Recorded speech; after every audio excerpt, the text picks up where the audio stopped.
L'argent. L'argent est le maître du monde. Notre quotidien, nos projets, notre avenir dépendent de l'argent qui circule dans l'économie. Pourtant, rares sont les citoyens, les politiciens, les décideurs sachant vraiment ce qu'est l'argent, d'où vient l'argent, qui fabrique l'argent. Beaucoup croient que l'argent est fabriqué par l'État, qu'ils ont réellement de l'argent sur leur compte, et que les banques prêtent l'argent de leurs déposants quand elles font crédit. Ces trois croyances sont fausses. La confusion règne au profit d'une finance mondialisée qui, de crise en crise, renforce son pouvoir de domination et détruit lentement nos démocraties, alors même qu'une infime proportion de la population mondiale n'a jamais accumulé autant de richesses. En partant de ce que tout le monde connaît, pas à pas, en employant les termes techniques, en illustrant chaque principe par des exemples simples, ce document vous donne les bases indispensables à la compréhension du système bancaire et monétaire, et met en perspective les crises financières et économiques qui ne cessent de s'aggraver depuis 2008. La monnaie est au cœur de nos économies. Elle en est le fluide qui permet les échanges des biens et des services. Les biens, ce sont les objets physiques qui ont un prix, comme de la nourriture, des outils, de l'immobilier, des objets de la vie courante, des véhicules, de l'électronique. Un service, c'est du temps que l'on consacre à réaliser quelque chose contre une rémunération. Les architectes, les médecins, les garagistes, les peintres, les avocats, les comptables vendent de leur temps, sous la forme de services. Les biens et les services sont achetés avec de la monnaie. Savoir qui crée la monnaie est donc indispensable pour comprendre comment le monde fonctionne. La monnaie prend plusieurs formes, qu'il faut bien distinguer. Sans la connaissance des diverses formes de monnaie et les mécanismes qu'elles impliquent, il est impossible de comprendre le système monétaire et bancaire, et plus globalement l'économie. Il y a la monnaie sous la forme de billets et de pièces de monnaie. On l'appelle la monnaie centrale corporelle. C'est celle que vous pouvez retirer au guichet ou au distributeur automatique de billets de votre banque. On peut la toucher, on peut partir avec, on peut physiquement la détruire. On l'appelle aussi monnaie manuelle, liquide ou espèce. Elle est fabriquée par la Banque centrale. En dehors de la Banque centrale, personne n'a le droit de fabriquer des billets et des pièces de monnaie. La Banque centrale est une institution missionnée par l'État, ou les États d'une zone monétaire, pour fabriquer les billets et les pièces de monnaie. Elle a aussi pour mission de favoriser le bon fonctionnement de l'économie. Son but n'est pas de faire des profits, mais d'appliquer la politique monétaire. En France, comme pour l'ensemble des pays de la zone euro, la Banque centrale est la BCE, ou Banque centrale européenne. La BCE gère une monnaie nommée euro. Et puis il y a un autre type de monnaie, beaucoup moins connu. C'est la monnaie qui est sur votre compte en banque, appelée monnaie scripturale. Cette monnaie n'existe que sous la forme de chiffres dans les systèmes informatiques de comptabilité des banques commerciales privées. On l'appelle aussi monnaie secondaire. Les banques commerciales privées, appelées aussi banques de second rang ou banques secondaires, sont les banques des particuliers et des entreprises, comme la BNP, le Crédit Agricole ou la Société Générale. Ce sont des entreprises privées dont le but est le profit. Les banques commerciales privées sont les distributeurs des billets et pièces de monnaie. Ce sont des intermédiaires, des commerçants, qui font le commerce de la monnaie centrale. Elles ont développé un substitut à cette monnaie, qui est la monnaie secondaire ou monnaie scripturale privée. Elles réalisent la gestion des moyens de paiement tels que les chèques, les cartes bancaires, les virements et les prélèvements. Pour comprendre l'origine des différentes formes de monnaie, il faut comprendre pourquoi la monnaie a été créée et parcourir son histoire de l'Antiquité à nos jours.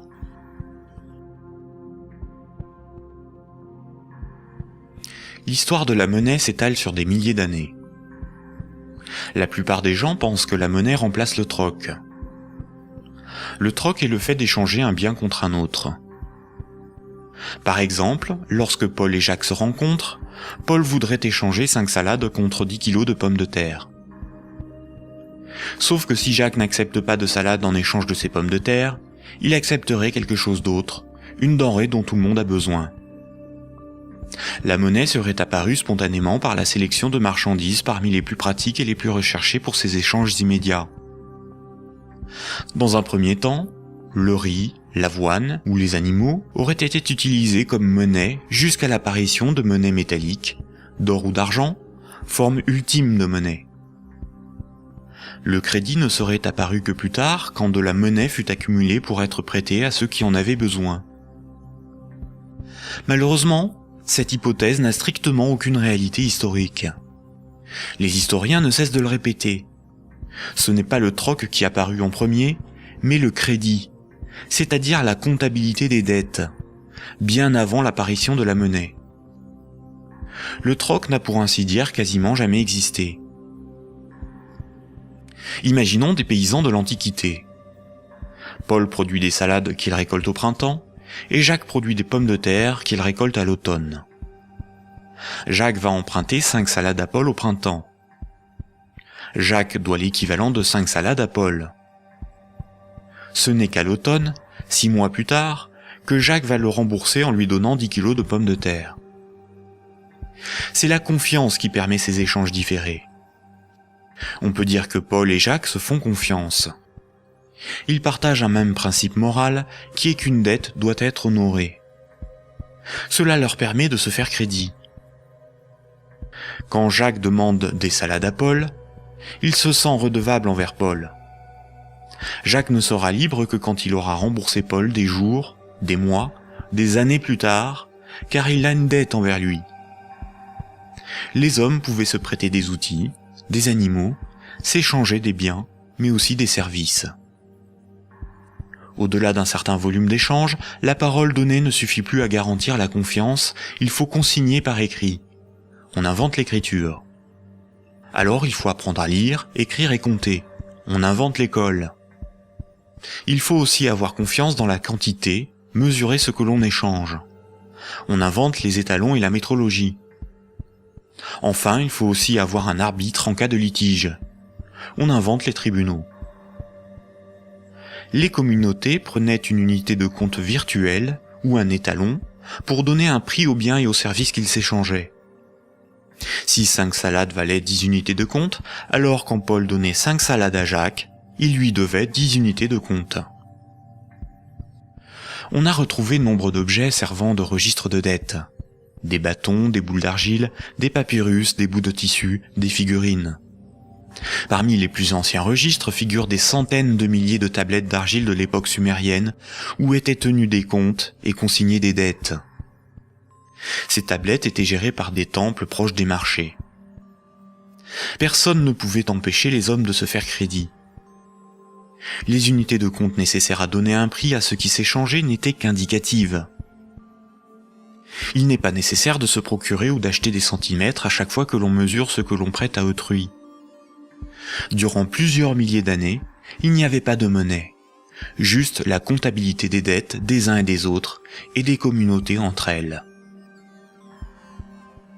Ce n'est que beaucoup plus tard, environ 700 ans avant Jésus-Christ, que des souverains ou des castes régnantes ont imposé l'usage de monnaie comme moyen d'échange, sous la forme d'un objet dont ils s'attribuaient l'exclusivité de la production. Ils émettaient la monnaie, généralement des pièces d'or, d'argent ou de cuivre, payaient leurs soldats avec, et menaient des guerres pour conquérir de nouveaux territoires. Pour se procurer nourriture et équipement, les soldats imposaient par la force aux paysans et aux marchands cette monnaie comme paiement. Le pouvoir récupérait ensuite de cette monnaie lors de la perception des impôts.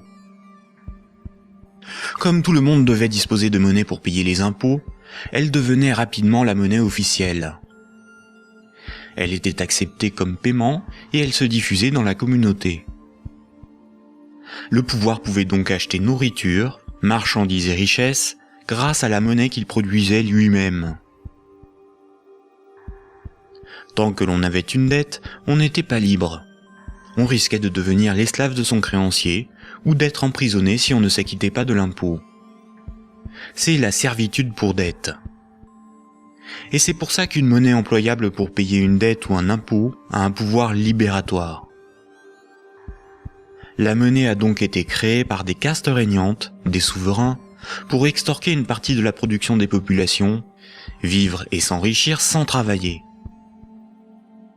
C'est par ce principe que des empires se sont bâtis.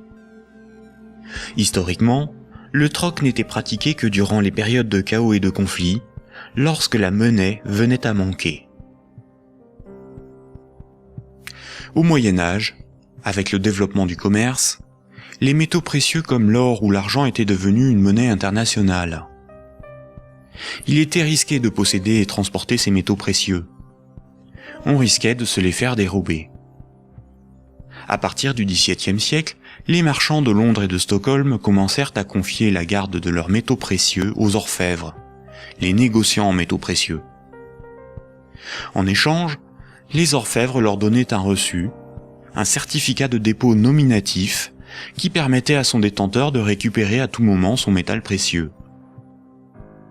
Lors des retraits, les orfèvres demandaient une petite somme pour le service de stockage rendu. Les boutiques des orfèvres devinrent des coffres fort bien gardés.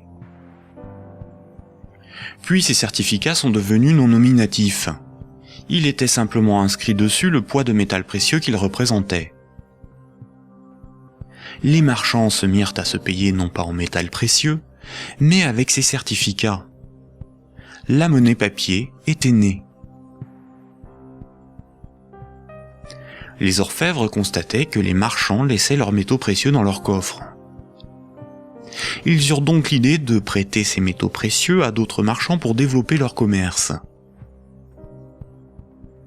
Mais plutôt que de prêter les métaux précieux entreposés dans leurs coffres, les orfèvres émettaient des certificats papier. Quand les marchands remboursaient leurs dettes, ils rendaient les certificats et versaient un intérêt.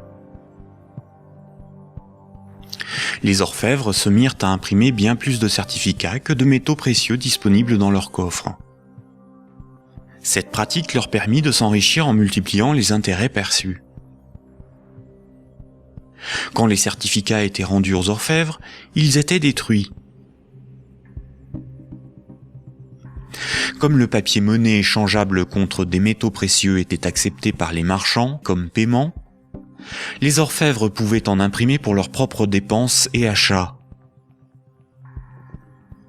Tant que les emprunteurs et déposants ne venaient pas tous au même moment demander l'échange de leurs certificats contre l'équivalent en métal précieux, leur petit tour de magie pour s'enrichir restait secret. Aujourd'hui, les métaux précieux sont remplacés par la monnaie centrale. Avec l'avènement de la République et de la démocratie, c'est l'appareil législatif qui rédige la loi au nom du peuple, et l'État, la nation, fait fabriquer sa propre monnaie par la Banque centrale. La loi dit que tout citoyen est obligé d'accepter non pas des métaux précieux, mais de la monnaie de l'État comme règlement d'une dette. C'est ce qui donne son cours légal à la monnaie de l'État. Cette monnaie est dite fiduciaire, du latin fiducia, qui veut dire confiance. Sa valeur est liée à l'assurance qu'on peut échanger des biens et services avec cette monnaie. Rappelez-vous, quand un marchand déposait des métaux précieux chez l'orfèvre, il lui donnait l'équivalent en certificat de dépôt.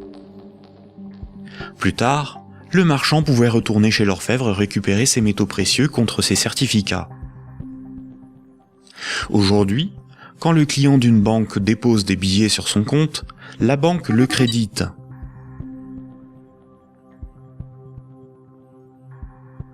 Il lui est possible de les retirer de son compte plus tard.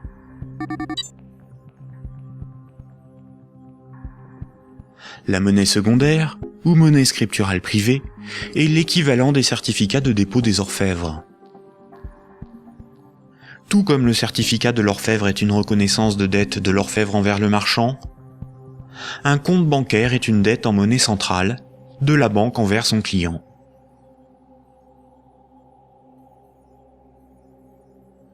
Du temps des orfèvres, quand les marchands se payaient en métaux précieux, c'est comme lorsqu'aujourd'hui, on paie les commerçants avec de la monnaie centrale, des billets de banque. Ensuite, quand les marchands se payaient avec des certificats de dépôt de l'orfèvre, c'est comme lorsqu'aujourd'hui, on paie un commerçant par un transfert de monnaie scripturale de notre compte bancaire à celui du commerçant.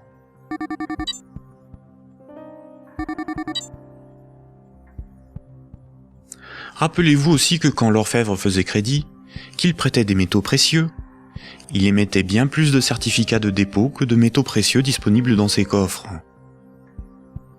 Quand les marchands le remboursaient, il détruisait ces certificats. C'est la même chose aujourd'hui avec la monnaie scripturale privée. Quand une banque accorde un crédit, elle crée de la monnaie scripturale sur un compte à partir de rien. Et elle en crée bien plus qu'elle ne dispose de monnaie centrale dans ses coffres. Et quand son client rembourse son crédit, elle détruit la monnaie scripturale. C'est ce qu'on appelle la création monétaire et la destruction monétaire. La monnaie scripturale étant acceptée comme paiement, les banques peuvent aussi créer de la monnaie à partir de rien pour couvrir leurs dépenses et leurs achats. Les banques ont la possibilité de se faire crédit à elles-mêmes. On dit que les banques monétisent leurs dépenses.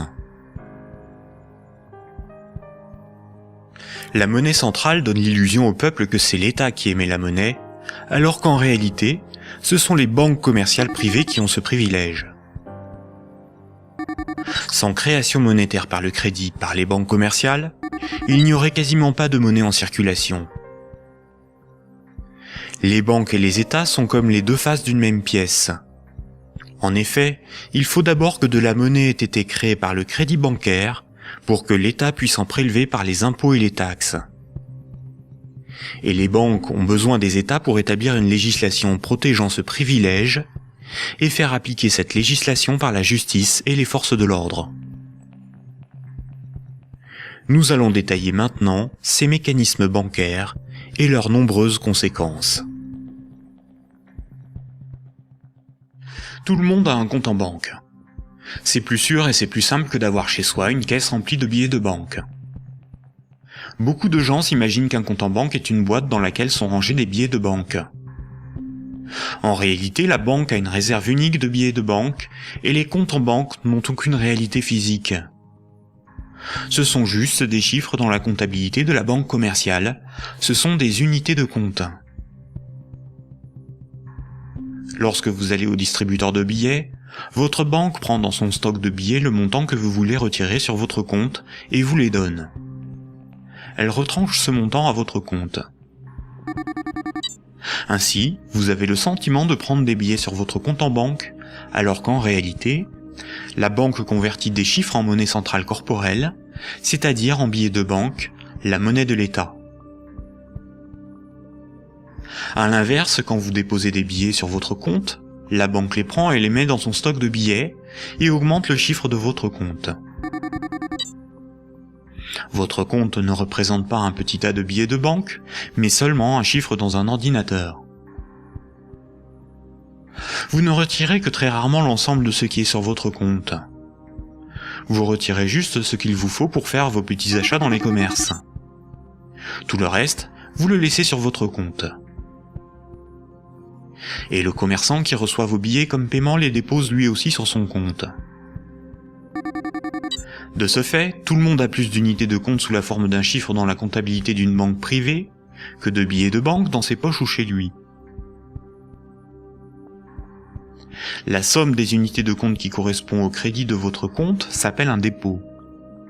Un compte en banque sur lequel il y a 1000 unités de compte, on appelle cela un dépôt de 1000 €. On a l'illusion qu'une banque a toujours dans son stock de billets de banque l'équivalent des dépôts qu'elle gère. En réalité, elle n'en a qu'une petite partie, et ceci lui est permis par le fait que ses clients ne viennent pas tous au même moment retirer en liquide ce qu'ils ont sur leur compte.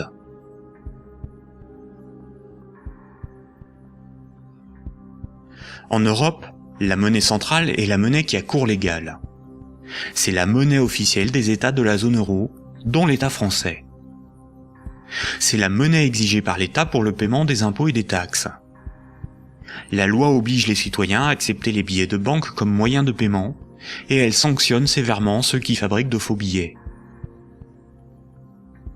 En revanche, la monnaie inscrite au crédit d'un compte bancaire n'est qu'une reconnaissance de dette de la banque envers le détenteur du compte. Rien de plus. La loi impose aux banques commerciales privées de convertir ces unités de compte en billets de banque à votre demande. C'est pour cette raison que les banques commerciales appellent ces chiffres des euros. Les chiffres inscrits sur votre relevé de compte sont appelés euros, alors qu'en réalité, ce ne sont pas des euros. Ces unités de compte sont converties en euros au moment où vous les retirez de votre compte. Votre banque vous doit bien des euros, et c'est pour cette raison qu'il est marqué euros sur votre relevé de compte. Ces unités de compte sont tolérées par la loi comme moyen de paiement. Quand vous payez au moyen d'un chèque bancaire, d'une carte bleue ou d'un virement, vous réalisez un simple transfert d'un chiffre de votre compte à un autre. Tout ce qui sert de moyen de paiement est une monnaie. C'est pour cette raison que ces unités de compte sont appelées monnaie scripturale, monnaie secondaire ou monnaie scripturale privée. On peut dire que chaque banque a sa propre monnaie, car chaque banque a sa propre comptabilité, gère ses propres chiffres, ses propres unités de compte. Toutes les monnaies privées sont convertibles en monnaie centrale corporelle. Elles ont toutes la même valeur. Mais la monnaie scripturale d'une banque commerciale privée n'est garantie que par la banque elle-même. Une banque commerciale étant une entreprise comme une autre, elle peut faire faillite. Si elle fait faillite, elle ne peut plus garantir sa monnaie privée, et par conséquent les montants des comptes bancaires de ses clients. Les unités de compte sur les comptes bancaires peuvent tout simplement disparaître. Imaginons que vous ayez 10 000 euros en billets de banque, c'est-à-dire en monnaie centrale corporelle, en monnaie de l'État. Vous avez confiance dans sa valeur, car vous avez confiance en l'État. Vous prenez ces 10 000 euros et vous les déposez sur un compte au Crédit Agricole. En réalité, vous donnez cet argent à la banque qui les met dans son petit stock de billets et crédite votre compte. Le chiffre sur votre compte n'est qu'une reconnaissance de dette de 10 000 euros. Ce sont des unités de compte privées, car la banque est maintenant propriétaire des 10 000 euros que vous lui avez donnés, et qu'elle va probablement mettre dans un distributeur de billets pour que d'autres clients puissent retirer du liquide.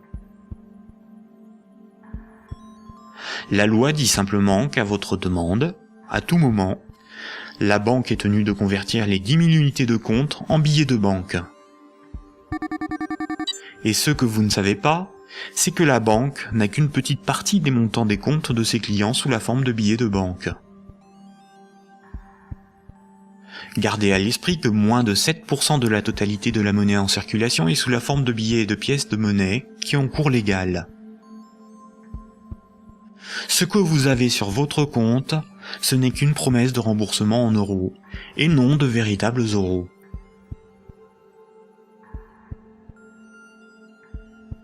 De nos jours, tout le monde paie des sommes de petite et grande taille sans jamais employer de billets de banque.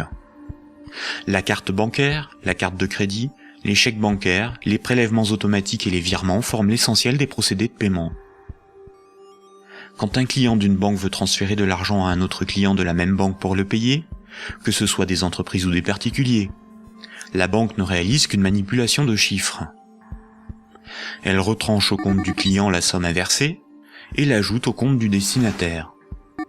Aucun billet de banque n'est intervenu dans la transaction, et pourtant, les deux clients, en interrogeant leur banque, constatent bien qu'un transfert a été effectué. En revanche, quand un transfert doit être effectué entre les comptes bancaires de deux banques commerciales distinctes et concurrentes, la monnaie centrale intervient. Toutes les banques commerciales privées ont un compte à la banque centrale. Aucun particulier ni aucune entreprise ne peut avoir un compte à la banque centrale. Seules les banques commerciales et le Trésor public, c'est-à-dire l'État, ont un compte à la banque centrale. La banque centrale réalise la comptabilité là aussi avec des chiffres dans des ordinateurs, et non pas des tas de billets de banque. Et cela pour des raisons purement pratiques. On appelle cette monnaie la monnaie centrale scripturale. Ces comptes sont en monnaie banque centrale ou monnaie centrale. Quand une banque commerciale a trop de billets, elle peut les déposer sur son compte à la banque centrale. Quand elle en a besoin pour alimenter ses distributeurs automatiques, elle demande à la banque centrale de lui convertir des euros scripturales en billets de banque. Généralement, on ne fait pas la distinction entre monnaie centrale scripturale et monnaie centrale corporelle, c'est-à-dire les billets de banque. On appelle la somme de la monnaie centrale, scripturale et corporelle, la base monétaire. Entre elles, les banques commerciales se paient en monnaie centrale. Les banques n'acceptent pour paiement des autres banques que de la monnaie centrale. Quand un client veut transférer de la monnaie scripturale de son compte vers celui d'un client d'une autre banque, la monnaie scripturale est convertie en monnaie centrale, puis transférée à l'autre banque, qui va encaisser cette monnaie centrale et créditer le compte du destinataire. Ainsi, les banques se paient entre elles en monnaie centrale, car la monnaie scripturale privée d'une banque n'a pas de valeur pour les autres banques. La comptabilité du Crédit Agricole n'a rien à voir avec la comptabilité de la Société Générale. Ce sont deux entreprises distinctes et concurrentes. Ce qui existe entre les banques et pour les banques, c'est uniquement la monnaie banque centrale. C'est celle qui a cours légal, c'est la monnaie de l'État. Quand un client d'une banque a 1000 euros sur son compte, la banque n'est pas riche de 1000 euros. Elle doit simplement 1000 euros en monnaie centrale à ce client. C'est un chiffre dans sa comptabilité. Ce qui fait la richesse de la banque, c'est ce qu'elle possède, comme des immeubles, des bureaux, des actions, des titres financiers, et la monnaie centrale qu'elle a sous la forme de billets de banque ou de monnaie centrale sur son compte à la banque centrale.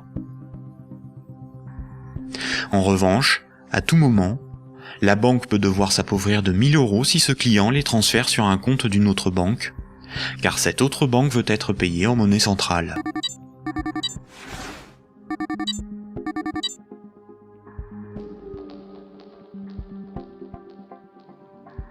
Les banques ne réalisent pas leur paiement en banque centrale à chaque fois qu'un transfert est réalisé. Un bilan des échanges est fait tous les jours.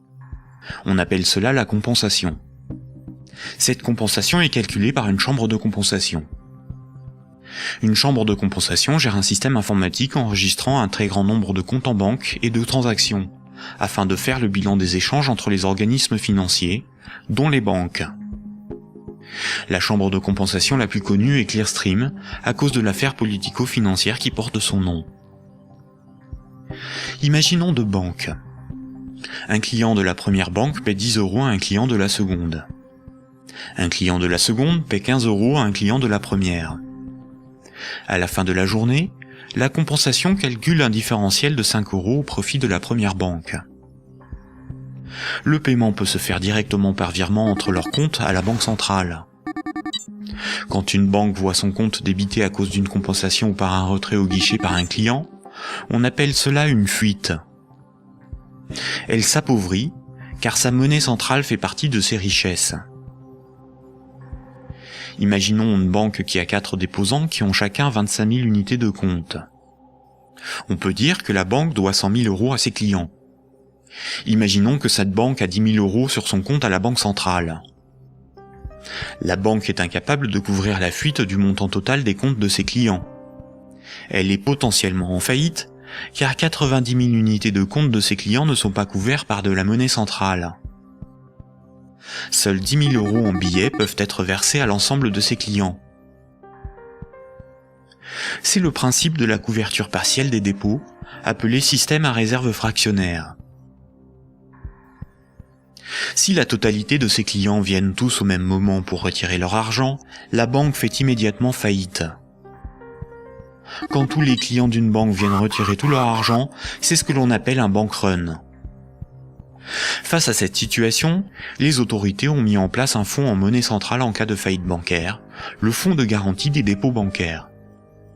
En France, ce fonds se porte officiellement garant de 100 000 € maximum par compte bancaire. Malheureusement, la plupart des grandes banques gèrent des dépôts bien supérieurs à ce qu'il y a dans ce fonds. Le fonds est d'environ 2 milliards d'euros, alors que les banques françaises gèrent près de 1000 fois plus de dépôts en monnaie scripturale. Par conséquent, la faillite de quelques grandes banques du monde provoquerait la disparition d'une partie des dépôts bancaires de leurs clients. Le Trésor public, c'est la caisse de l'État. Le Trésor public a un compte à la Banque centrale.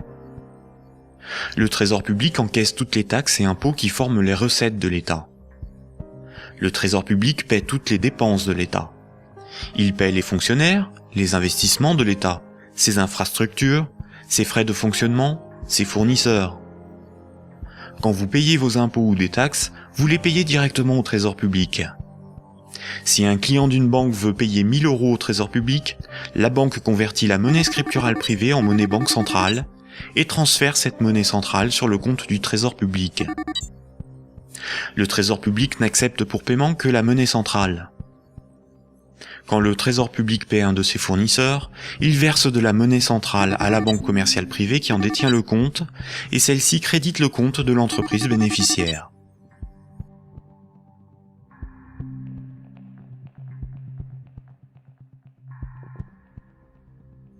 Récapitulons.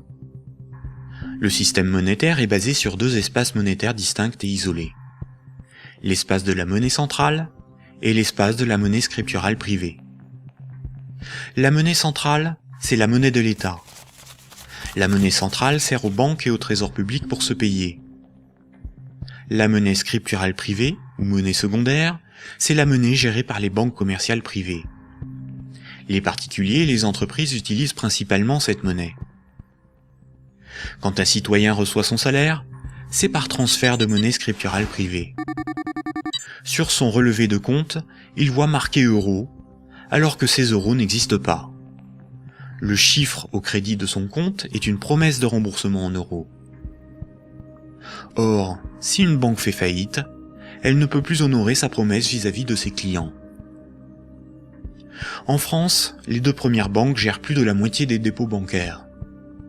Aucun gouvernement ne permettra à une grande banque de faire faillite, car des millions de citoyens et d'entreprises perdraient une partie de leur argent. Ce serait une catastrophe sociale que l'ensemble de la société devrait compenser par l'appauvrissement général de la population. Toute entreprise peut faire faillite si elle est mal gérée, même les plus importantes. Mais cette règle ne s'applique pas aux grandes banques. Les gouvernements les sauvent en taxant l'ensemble des citoyens si nécessaire. Voici ce qu'en pense Frédéric Lordon, économiste, directeur de recherche au CNRS et chercheur au Centre de sociologie européenne. Frédéric Lordon, vous êtes plus radical ? J'en ai peur. C'est-à-dire, il me semble que derrière toutes les argumentations techniques du monde, il y a une question préjudicielle qui est une question de principe. Alors je voudrais repartir des sauvetages de 2008-2009, parce qu'il me semble que celui qui se profile va avoir à peu près les mêmes propriétés. À propos de ces sauvetages bancaires, on peut dire non contradictoirement deux choses. La première, c'est qu'ils étaient une nécessité impérieuse, et je dirais même vitale. Et la deuxième, c'est que cependant, ils ont été des scandales sans nom. Des scandales sans nom. Alors pourquoi ça a été un scandale? Les gens le savent, alors ils sont un peu plus qu'échauffés, hein, je vous assure. On a sauvé les banques, on a sauvé la finance sans la moindre contrepartie, pas le plus petit commencement de réglementation de l'activité financière ou de transformation des structures bancaires. Donc, si vous me passez l'expression, le corps social en a gros.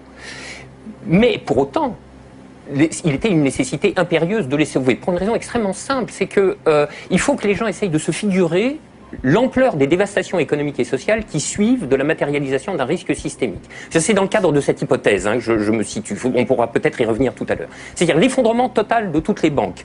Les transactions les plus élémentaires deviennent impossibles. Je veux dire, aller acheter son pain à la boulangerie, ça marche plus. Tout simplement parce que retirer de l'argent au distributeur à billets, ça marche pas. Faire un chèque, ça marche pas. Une carte bleue, ça marche pas. Vous avez les piécettes dans la poche, ça vous mène pas loin. Vous tenez 4-5 jours en forçant plutôt sur les patates. Et après, c'est retour au jardin potager pour ceux qui en ont un, et pour les autres, c'est retour vers l'état de nature économique. Ce que vous décrivez là, ça semble une catastrophe.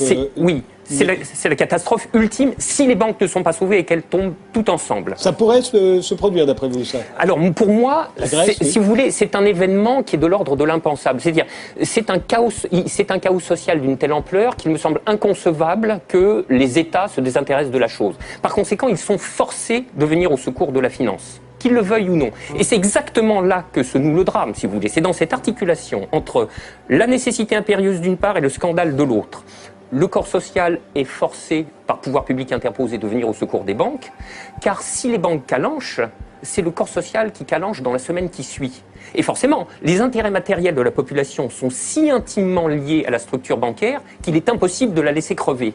Et vous voyez donc là où est le problème, c'est que de par leur position très particulière dans la structure sociale du capitalisme, les banques sont les dépositaires de fait de deux biens publics vitaux pour une société marchande.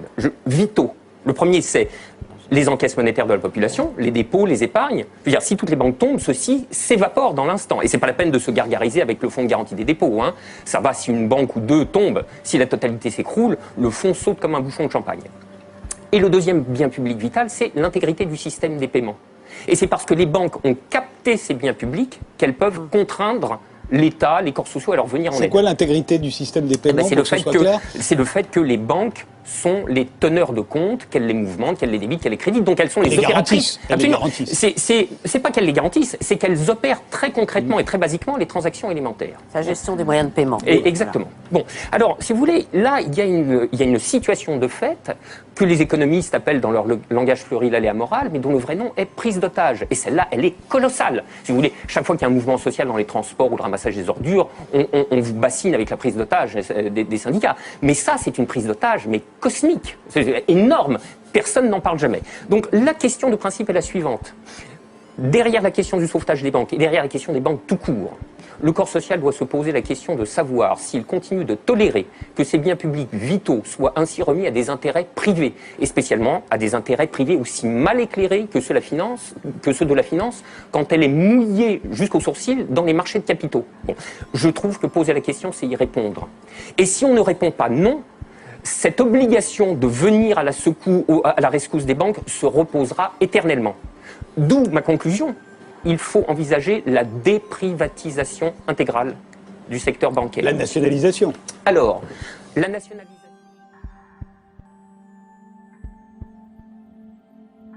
On constate que quand les dirigeants et actionnaires des grandes banques touchent des bénéfices, ceux-ci s'enrichissent. Mais quand les grandes banques sont en difficulté, ce sont les États, c'est-à-dire l'ensemble des citoyens, qui les sauvent. Cela résume l'adage désormais bien connu: les banques privatisent leurs gains et socialisent leurs pertes.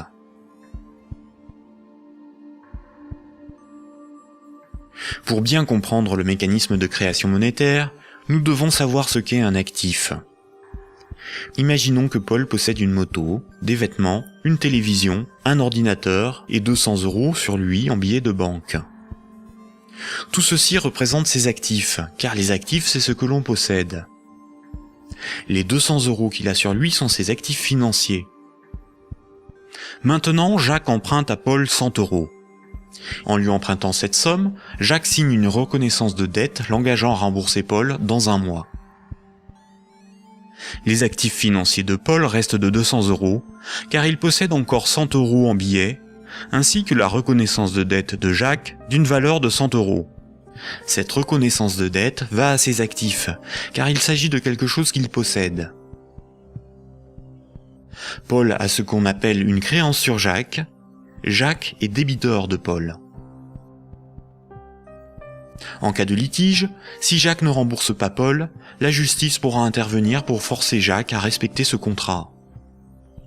Elle pourra alors le forcer à vendre un de ses actifs matériels pour rembourser Paul, comme sa télévision s'il en a une. Généralement, la comptabilité d'une entreprise ou d'une banque est synthétisée sous la forme d'un bilan.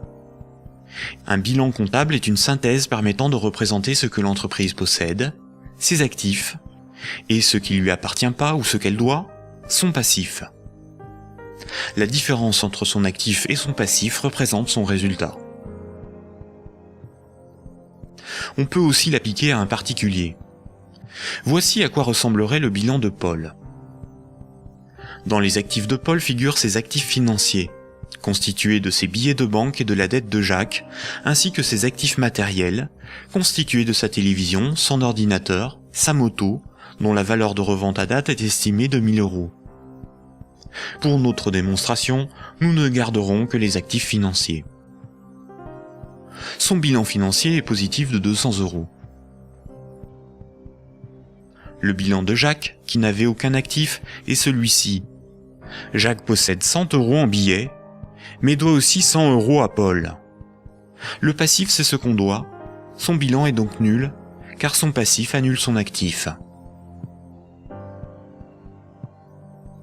Donc un actif est quelque chose qui a une valeur financière que l'on peut inscrire dans un bilan. S'il est à l'actif du bilan, c'est quelque chose que l'on possède. S'il est au passif du bilan, c'est quelque chose qui ne nous appartient pas et que l'on doit à quelqu'un d'autre. Imaginons maintenant que Nicolas, qui a 300 € en billets de banque, propose à Paul de lui racheter sa créance sur Jacques. Il va donc pour cela lui donner 100 € et modifier le bénéficiaire du contrat de sorte que Jacques doive maintenant la somme non plus à Paul, mais à Nicolas. Voici à quoi ressemblerait le bilan de Paul. On constate que Paul a retrouvé ses 200 € en billets de banque. Son bilan financier est positif de 200 €.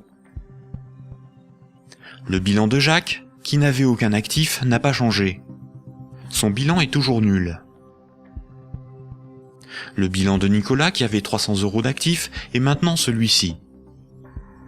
Il reste à Nicolas 200 € en billets de banque et la reconnaissance de dette de Jacques, qui a une valeur, à terme, de 100 €. Le bilan de Nicolas est positif de 300 €. Lorsque Jacques devait 100 € à Paul, Paul prenait le risque que Jacques ne le rembourse pas. Quand Paul a vendu la reconnaissance de dette à Nicolas, c'est Nicolas qui prend le risque de n'être pas remboursé par Jacques. C'est un transfert de risque sur une créance. Si Jacques ne rembourse pas sa dette, le bilan de Nicolas peut perdre jusqu'à 100 €. On dit alors que Jacques fait défaut sur tout ou partie de sa dette. Nicolas perdrait 100 € sur son bilan, correspondant à la créance que Jacques n'a pas honorée. Nous voyons donc qu'une créance peut être un actif et peut être revendue au même titre qu'une moto ou des vêtements. Les actifs matériels ont une valeur estimative. Certains actifs matériels perdent de leur valeur avec le temps. C'est le cas d'un ordinateur ou d'une moto. Ils ne peuvent pas facilement être employés pour régler des dettes. En revanche, les actifs financiers ont une valeur connue. La créance sur Jacques ou les billets de banque ont des valeurs fixes. Le bilan d'une banque se présente comme le bilan de n'importe quelle entreprise. La banque a des actifs qui sont ses richesses, ce qu'elle possède, et un passif qui représente ce qui ne lui appartient pas, ses dettes. Nous avons vu que le crédit d'un compte bancaire d'un client est une dette de la banque envers celui-ci. Les dépôts correspondant au compte bancaire de ses clients sont donc enregistrés au passif de son bilan. Si on lit ce bilan, on comprend que la banque doit au total 600 € à ses clients. Imaginons qu'un de ses clients, Paul, a un dépôt de 100 unités de compte. Voici le bilan de la banque. Elle doit 100 € à Paul, ce qui correspond au dépôt que Paul a réalisé sur son compte. Ce compte en banque est dit à vue, c'est-à-dire que Paul peut tout de suite utiliser ses unités de compte pour un paiement. Paul souhaite emprunter 1 000 € à sa banque. La banque établit le contrat de prêt qu'elle lui fait signer. Ce contrat l'engage à rembourser la banque selon un échéancier précis. Paul devra rembourser les 1000 € empruntés, appelés capital du crédit, plus 50 € d'intérêt. Pour créditer le compte de Paul, la banque ne prend pas les dépôts d'autres clients pour lui donner. Elle augmente simplement le chiffre inscrit sur son compte bancaire. Elle crée des unités de compte à partir de rien. La banque ne doit plus 100 € à Paul, mais 1100 €. Le contrat de prêt de Paul apparaît sur son bilan comme quelque chose qu'elle possède. Cette créance sur Paul est à son actif. Les comptes des autres clients n'ont rien à voir avec cette opération. On dit que la banque a monétisé la créance sur Paul. Elle a transformé cette créance en moyen de paiement sous la forme de monnaie scripturale privée ajoutée au compte de Paul. On appelle cette opération d'augmentation des dépôts par simple jeu d'écriture la création monétaire. On parle de création monétaire ex nihilo, ce qui veut dire à partir de rien. Enfin, quand Paul va rembourser le crédit, la banque va annuler des unités de compte chaque mois, selon l'échéancier du crédit, directement sur le compte de Paul. Cette annulation est appelée destruction monétaire. Elle diminue la somme qu'elle lui doit. Simultanément, dans son bilan, la somme restant à rembourser diminue aussi. La banque prend le risque que Paul n'arrive pas à rembourser le crédit, qu'il soit insolvable. C'est le risque de faire crédit ou risque de contrepartie. On pourra qualifier alors la créance de Paul, le contrat de prêt, d'actifs pourris ou d'actifs toxiques.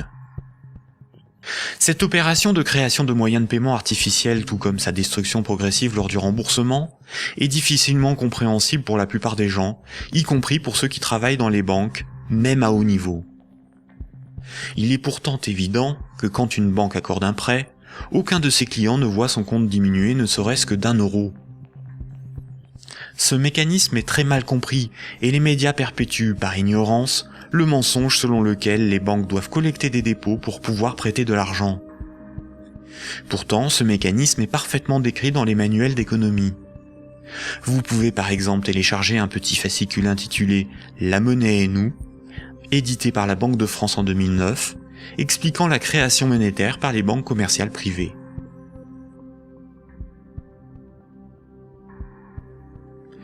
La création et la destruction monétaire peuvent être résumées par une simple phrase. Ce sont les crédits qui font les dépôts, et non les dépôts qui font les crédits. Cette phrase permet de se rappeler que la totalité de la monnaie en circulation sur nos comptes en banque ou dans nos poches est créée par le crédit bancaire. Quand une banque accorde un crédit à un de ses clients, elle crée de la monnaie scripturale privée en augmentant le solde du compte de celui-ci. Elle ne crée pas des euros, mais des unités de compte convertibles en euros. Plus il y a de crédits accordés par les banques, plus il y a de dépôts, de billets et de pièces de monnaie. La totalité de la monnaie en circulation dans l'économie représente ce qu'il reste à rembourser des crédits contractés. Quand Paul achète une automobile à crédit, il paie tout de suite le vendeur avec la monnaie créée. 2 jours plus tard, le vendeur achète une télévision, des livres et un ordinateur. Les vendeurs de la télévision, des livres et de l'ordinateur vont eux aussi réaliser des achats. Paul n'a pas commencé à rembourser son crédit que la monnaie circule déjà dans l'économie.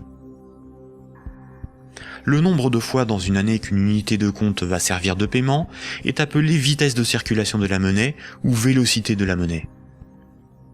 100 unités de compte échangées 10 fois pour des paiements représente 1000 € de paiement. L'argent qui circule de compte en compte est donc en réalité une dette qui circule. Les billets et pièces de monnaie en circulation sont une conversion de monnaie scripturale privée créée lors des crédits. Chaque unité de monnaie scripturale sur nos comptes bancaires et chaque billet ou pièce de monnaie dans nos poches a été créé lorsqu'un particulier, une entreprise ou un État a emprunté de l'argent à une banque. Une banque peut aussi créer des unités de compte pour ses propres dépenses. Pour cela, une banque ouvre un compte pour chacun de ses salariés ou fournisseurs. Ensuite, elle crée des unités de compte à partir de rien sur ses comptes. C'est comme cela que les banques assument leurs charges ou réalisent des investissements. On dit que la banque monétise ses frais de fonctionnement ou ses achats. Quand elle paie un employé ou un fournisseur par création monétaire, la banque ne fait rien de plus que de se créer une nouvelle dette envers celui-ci. À l'inverse, quand une banque prélève une somme sur votre compte en banque, elle n'opère aucun transfert. Quand elle prélève des frais bancaires ou simplement les mensualités de remboursement d'un crédit bancaire, elle détruit de la monnaie. Ainsi, votre banque vous doit moins d'argent. Comme nous l'avons vu, historiquement, la monnaie remplaçant le troc est un mythe qui vous laisse penser que la monnaie est un élément physique permanent, et donc il y a quelque chose sur votre compte. Ceci vous semble d'autant plus vrai que vous pouvez retirer des billets de banque de votre compte. Les médias vous font croire qu'une banque doit amasser de la monnaie avant de pouvoir en prêter.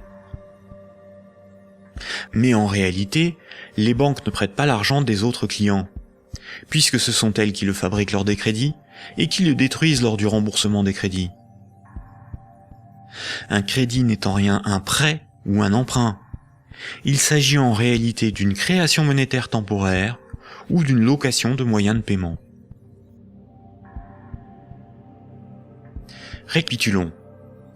La monnaie scripturale privée est créée par les crédits, à partir de rien. Cette monnaie est détruite lors du remboursement des crédits. Ceci sous-entend une création-destruction simultanée et concurrente qui détermine une masse de monnaie scripturale privée en circulation, que l'on appelle masse monétaire. C'est similaire à la population d'un pays qui varie en fonction des décès et des naissances.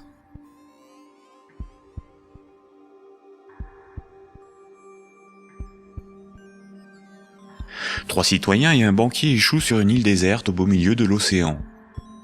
Ils s'organisent et décident de créer leur propre monnaie, qu'ils appellent euro.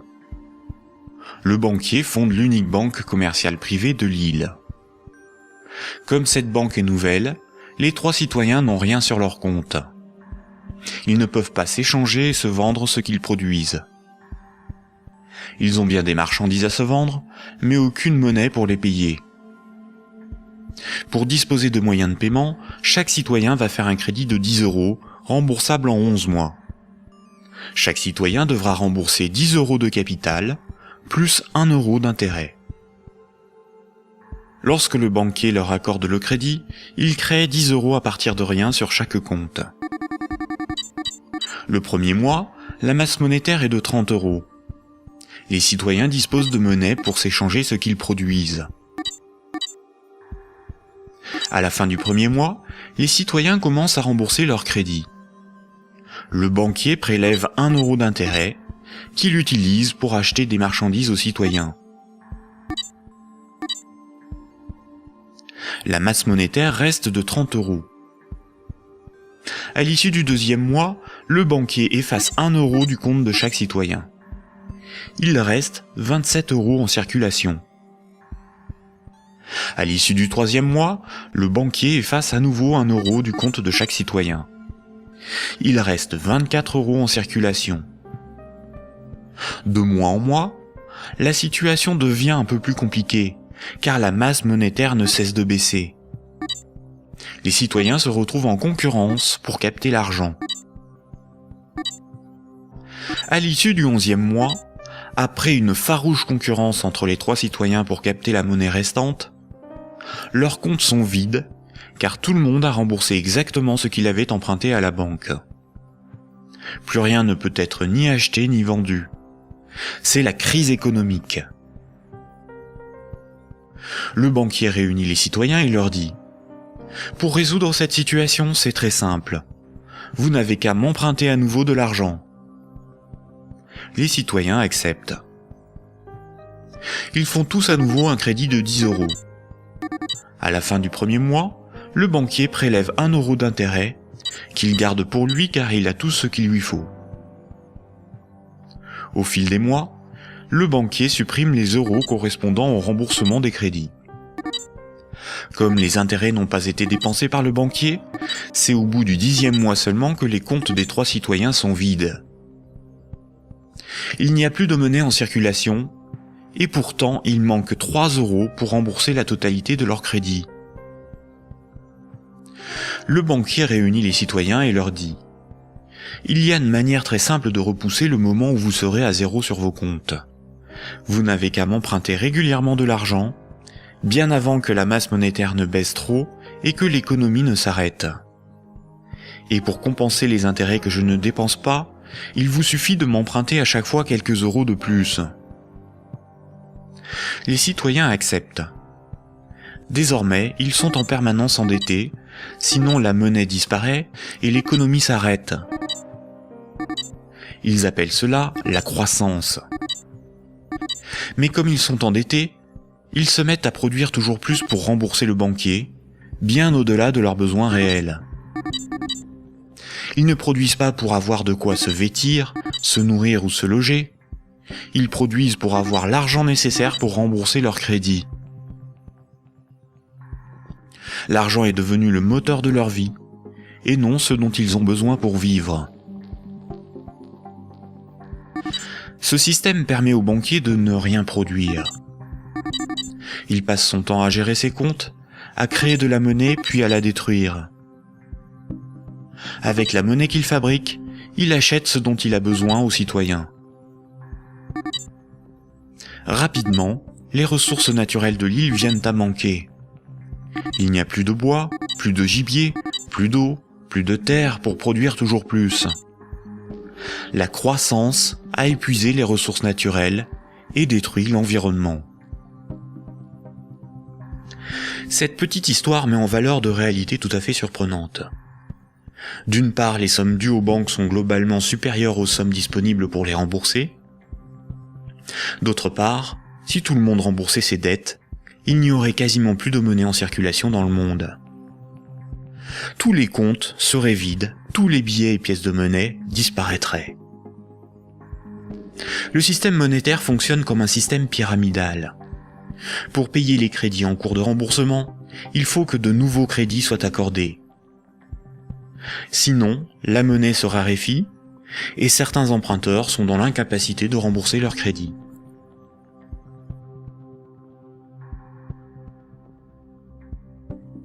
Pour les citoyens et les entreprises, la monnaie s'achète comme toute autre marchandise.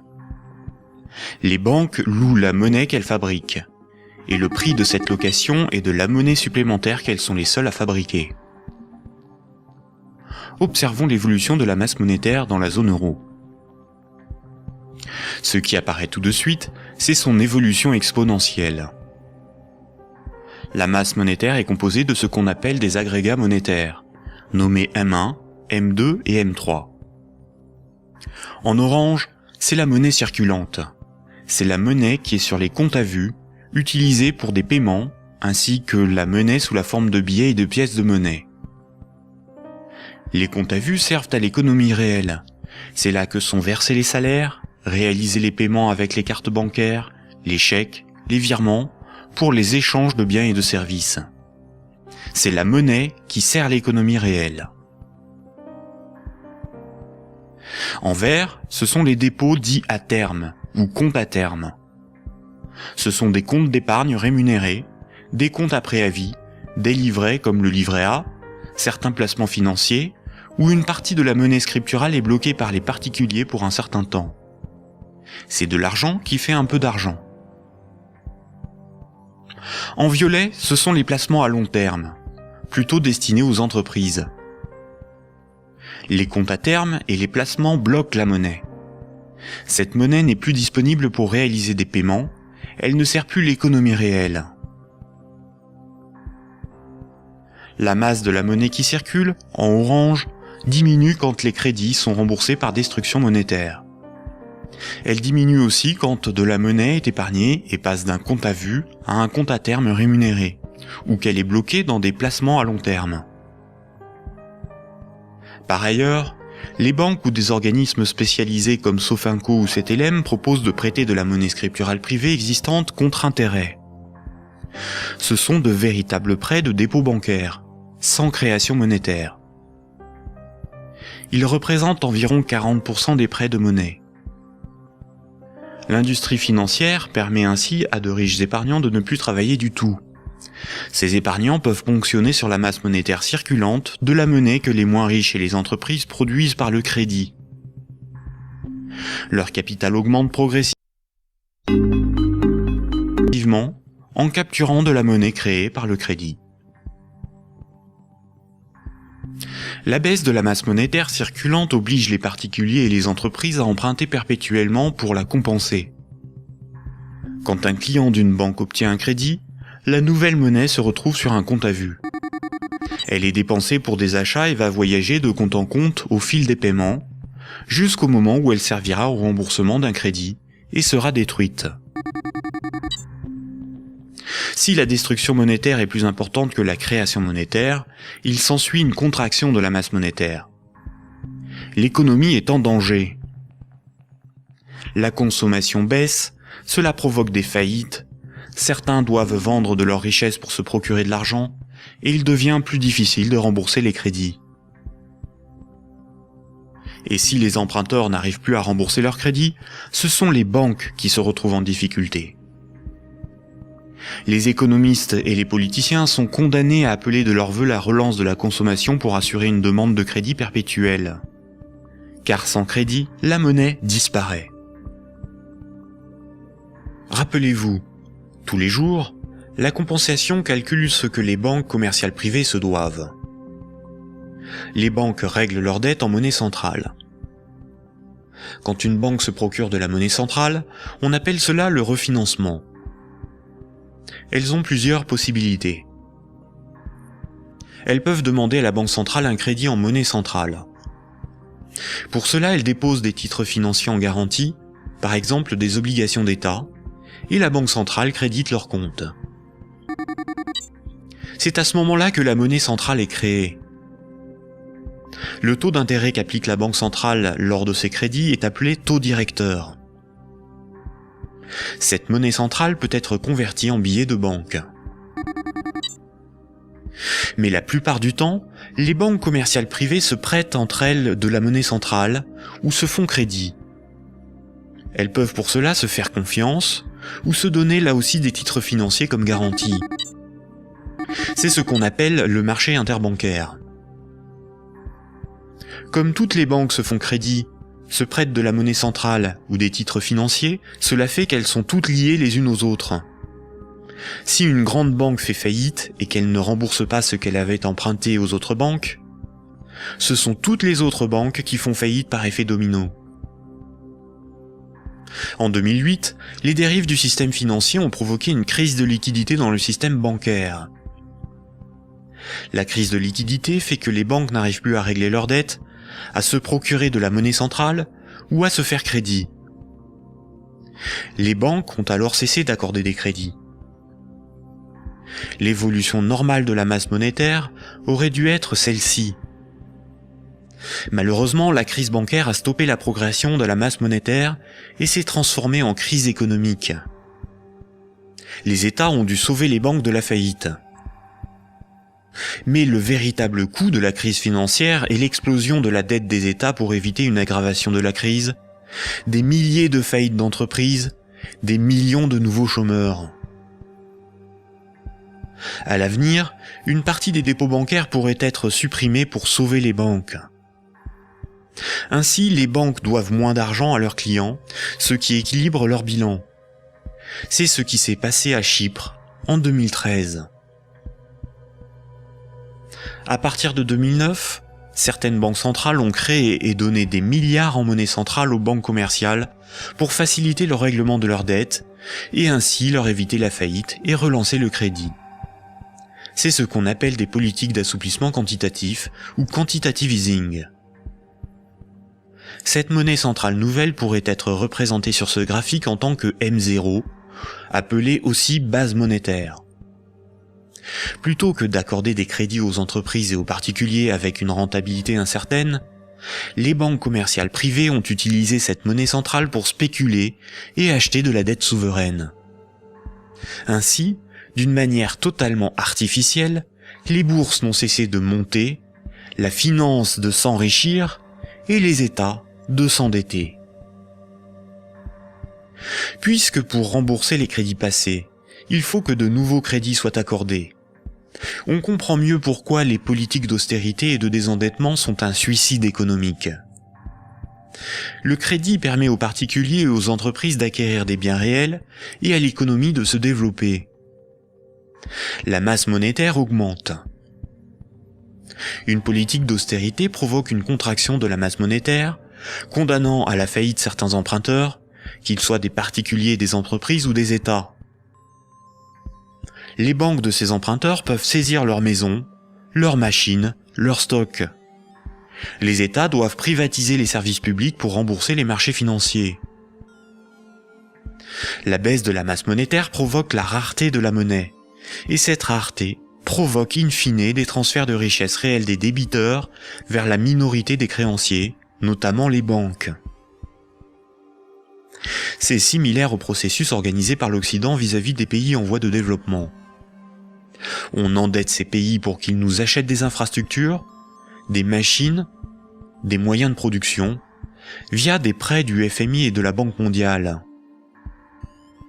Incapables de rembourser les crédits, leur faillite permet de saisir les ressources naturelles ou même ceux qu'ils ont achetés grâce à ces crédits. Le PIB d'un pays, c'est approximativement la somme des revenus dans ce pays en une année. Dans la zone euro, la dette des États représente 90% du PIB. Et les dettes du secteur privé représentent 160% du PIB. En d'autres termes, pour rembourser toutes les dettes, il nous faudrait travailler 2 ans et demi en donnant tous nos revenus aux banques et aux marchés financiers. Or, si on remboursait toutes nos dettes, il n'y aurait plus de monnaie en circulation. Ce système pyramidal de dette n'est viable que dans un équilibre précaire, car la capacité des emprunteurs à rembourser leurs crédits dépend de la capacité d'autres emprunteurs à contracter de nouveaux crédits.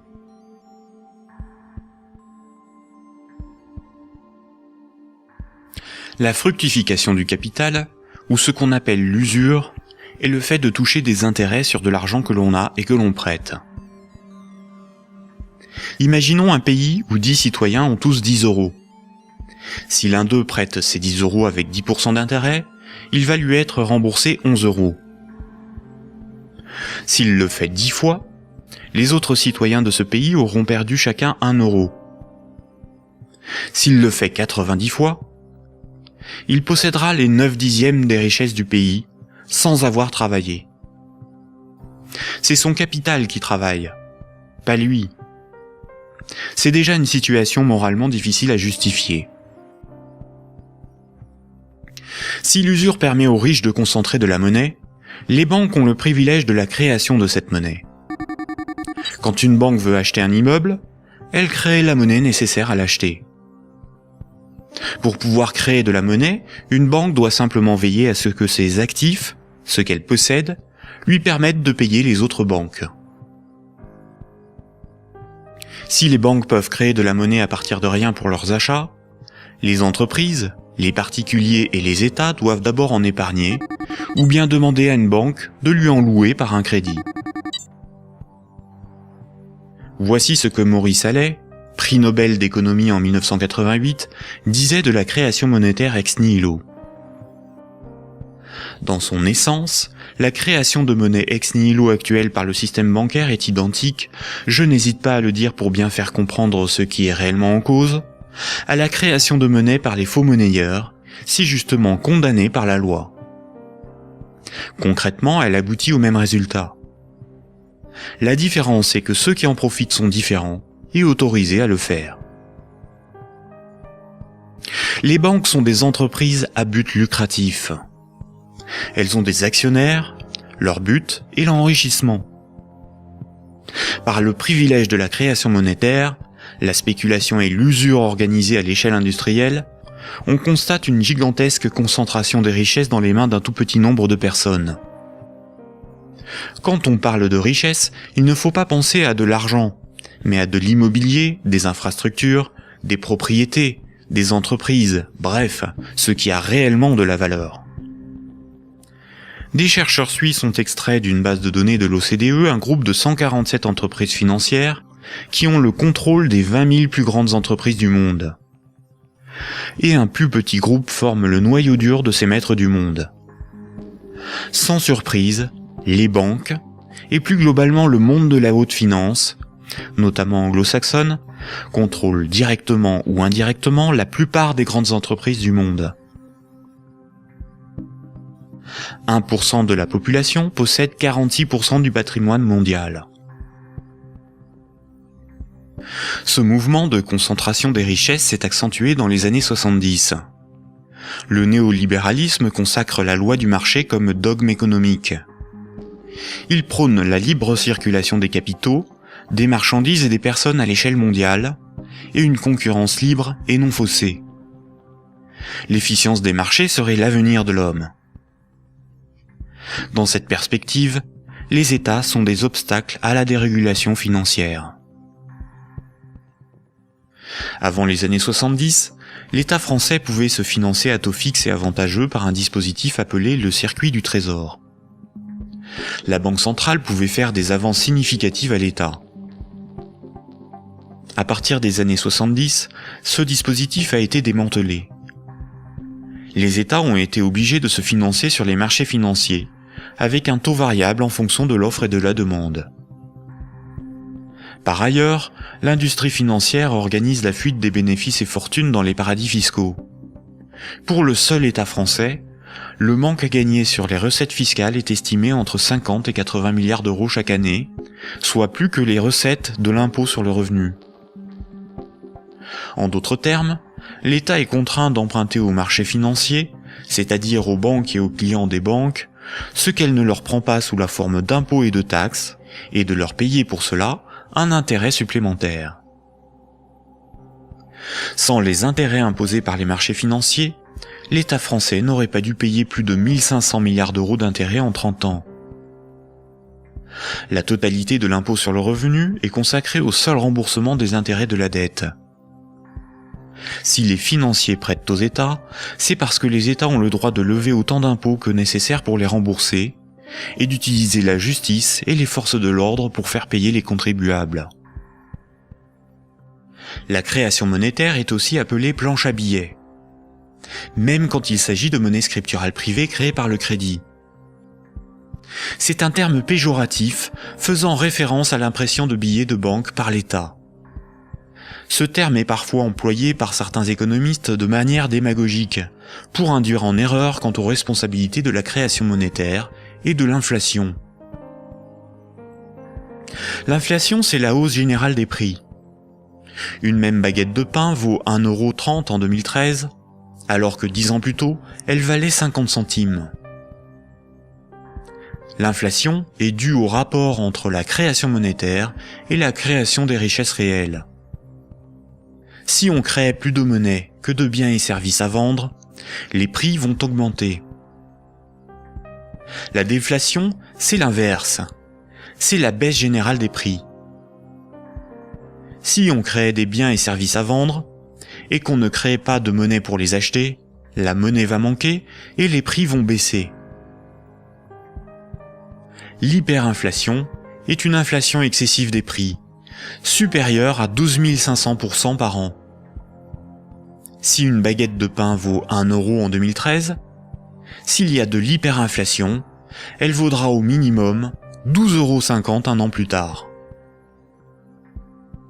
Dans les années 70 et 80, l'inflation a atteint 15%, alors même que l'interdiction de permettre à la Banque centrale de faire des avances à l'État devait nous prémunir d'une telle situation.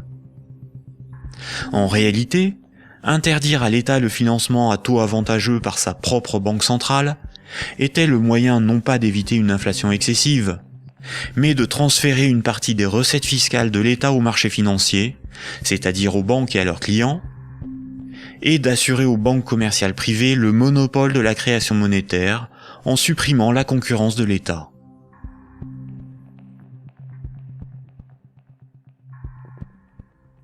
Voici ce qu'on pouvait lire en 1924, avant la Grande Dépression de 1929, dans le magazine de l'Association des banquiers des États-Unis. Le capital doit assurer sa propre protection par tous les moyens possibles, grâce à la coalition et à la législation. Les dettes doivent être collectées et les hypothèques exercées le plus rapidement possible. Lorsque les personnes ordinaires perdent leur maison à travers le processus de la loi, elles deviennent plus dociles et peuvent plus facilement être dirigées grâce au bras fort du gouvernement représenté par les principaux acteurs financiers et par une puissance centrale due aux richesses. Ces vérités sont bien connues de nos principaux intervenants, qui s'appliquent désormais à créer un impérialisme permettant de gouverner le monde. En divisant les votants grâce au système de partis politiques, nous les manipulons afin qu'ils dépensent toute leur énergie pour des problèmes n'ayant aucune importance. C'est donc grâce à une action discrète que nous garantirons la pérennité de ce que nous avons si bien planifié et accompli. Rappelez-vous, dans l'Antiquité, la monnaie physique a été inventée par des souverains pour lever des armées, conquérir de nouveaux territoires et instaurer une dépendance des peuples à la monnaie par la levée des impôts. Toutes les dettes devaient être réglées avec la monnaie du souverain. Cela lui permettait d'acheter les richesses aux populations avec la monnaie qu'il fabriquait lui-même. Une seule et même organisation gérait la fabrication de la monnaie, les armées, la législation, la justice et les forces de l'ordre. Aujourd'hui encore, la monnaie reste un instrument de domination et un élément clé de la géopolitique. Le siècle dernier a été celui du dollar américain. Le dollar américain est de loin la monnaie la plus répandue sur Terre. Le budget militaire américain est égal aux dépenses militaires de tous les autres pays réunis. Tous les ans, ce budget est voté par le Congrès et généreusement financé par la Banque fédérale américaine. Fondée en 1913, la Banque fédérale américaine est une banque privée et non une institution publique. La force militaire permet aux États-Unis d'assurer le statut de monnaie de réserve mondiale au dollar américain et de l'imposer dans le commerce international.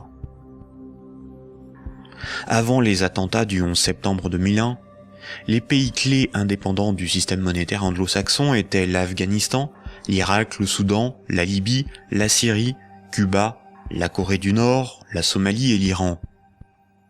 Les États-Unis et leurs alliés ont attaqué l'Afghanistan, l'Irak et la Libye. En Libye, une banque centrale opérationnelle a été créée par les soi-disant rebelles avant même que la guerre ne soit finie. Le colonel Kadhafi, Saddam Hussein et Kennedy ont en commun d'avoir défié la domination du dollar américain du cartel de banques privées qui dirige la Banque fédérale américaine.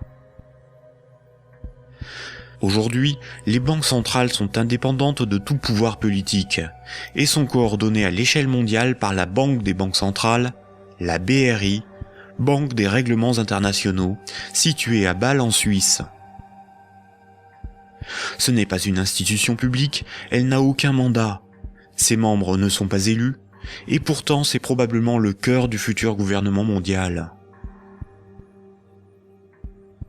L'application de la loi par les tribunaux, les forces de l'ordre, l'armée, sont comme des services assurés par les États à la corporation bancaire, qui contrôle aussi les plus grandes entreprises du monde. La propagande et la guerre permettent d'étendre la zone d'influence des monnaies, et donc le pouvoir de ceux qui en contrôlent la production. Sans la création monétaire par les banques commerciales privées, l'économie ne pourrait pas se développer, et le financement des États par les impôts et les taxes ne serait pas possible. Par cette dépendance, les intérêts de la corporation bancaire sont aussi ceux de la classe politique. Mayer Amschel Rothschild, célèbre banquier du XVIIe siècle, considéré comme le père de la finance internationale, a triomphalement déclaré ceci. « Donnez-moi le droit d'émettre et de contrôler l'argent d'une nation, et alors, peu m'importe qui fait ses lois. » Est-ce vraiment le peuple qui a le pouvoir ? Démocratie veut dire le pouvoir au peuple. En grec, démos c'est le peuple et kratos c'est le pouvoir. Dans un état de droit, celui qui établit les lois a le pouvoir. En démocratie, c'est le peuple qui écrit et vote les lois. Une aristocratie, c'est le pouvoir au meilleur. En grec, aristos, c'est le meilleur, et kratos, c'est le pouvoir.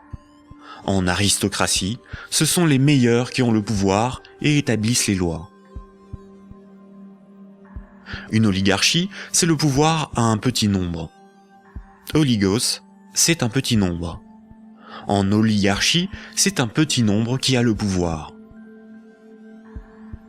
En France, nous sommes sous un régime dénommé gouvernement représentatif.